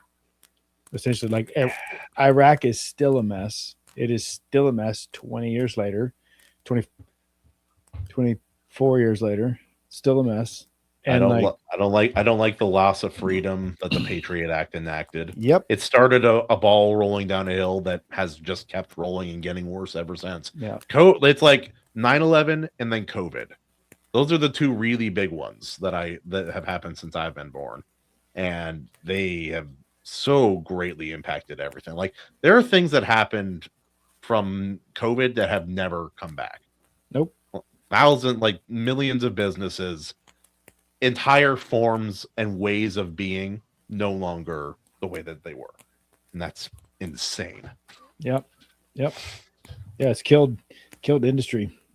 And it's by design, man. By design. The government, the government, anyone who still thinks the United States government is of, by, and for the people is fooling themselves. You got a Democrat Party and a Republican Party, and I've been saying it for the last week and a half. They are two heads of the same snake. I've been finding some stuff out about very specific local stuff here in Washington. I'm not going to talk about that stuff because it might change a lot of things for me in the way I do things online here soon. But I'll talk about one thing I can talk about. That is, it's like, oh, King County, like the county with Seattle and a whole bunch of these really like big Seattle area. There's King County and Pierce County, kind of two big like neighboring counties here in Western Washington. We've had to drop 3 big customers because they're so incompetent with the building department. It's been bad for years, but it's gotten to the point where it's like, oh, you have to have every single piece and paper having to do with anything to do with your permit has to be signed and stamped. And if there's a problem, you have 40 days to respond or we reject the whole thing. We also won't tell you. So you have to go in every day and manually check. And it's absurd. Like, this is beyond the means of a regular person. The only reason we've been able to do it at all is because my aunt worked, like, it's a full-time job for her, basically, when she's on the clock. And that's the only reason we've been able to get it done at all. And it's just gotten worse. They have the worst, like, you know how hard it is to get fired from a government position? They can't get people to stay. And so that's something else too. I'll mention that briefly. In Pierce County, like this last election cycle, I voted for the sheriff that I thought would be the best, do the best good for Pierce County, because he wasn't the incumbent corrupt piece of crap that the last one was. So he gets elected by the people, and then the council for Pierce County says, okay, well, we're going to pick your staff. And he said, no, that's not going to happen. Like, oh, well, we're in charge of your funding, so no more funding. Like, we have I can't remember how much money it was. Like, this is your allocated funds. You no longer have it. So that has resulted in Pierce County, the county where I live.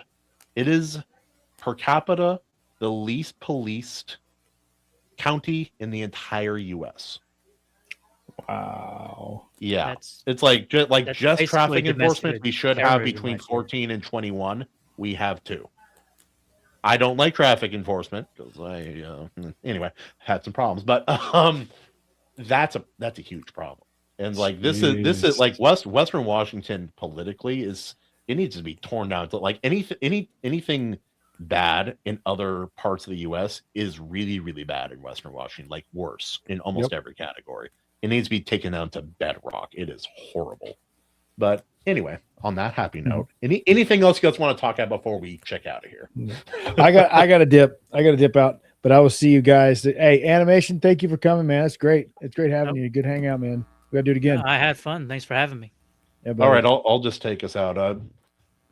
Jarrod, thing, chill now. Oh, the new trailer is done. Is it on YouTube yet? It is not on YouTube yet.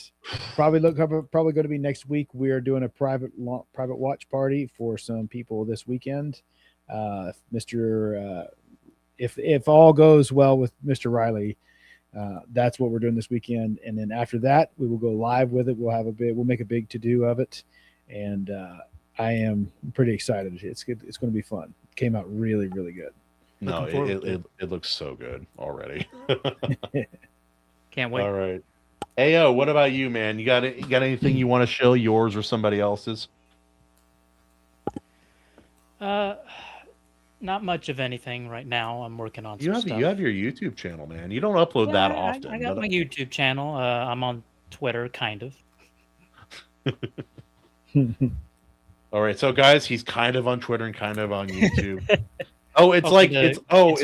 is in the near, very quick future.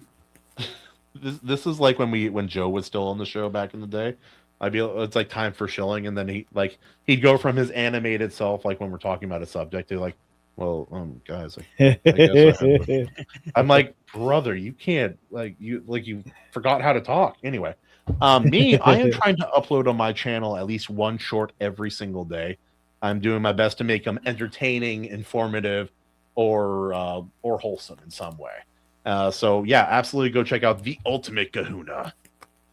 Anyway, thank you for coming on the Iron Seas. We postponed our Hercules talk to next week, but that should be a very excellent show. And thank you, AO, for coming on last minute. It was a great opportunity to talk about Avatar. It's our favorite subject in recent Thank times. you so much for having me. It was fun. Yep, absolutely. Yeah, dude. All right. See you next Tuesday at 6:30 PST. This is The Ultimate Kahuna signing off on the Iron Seas. Woo!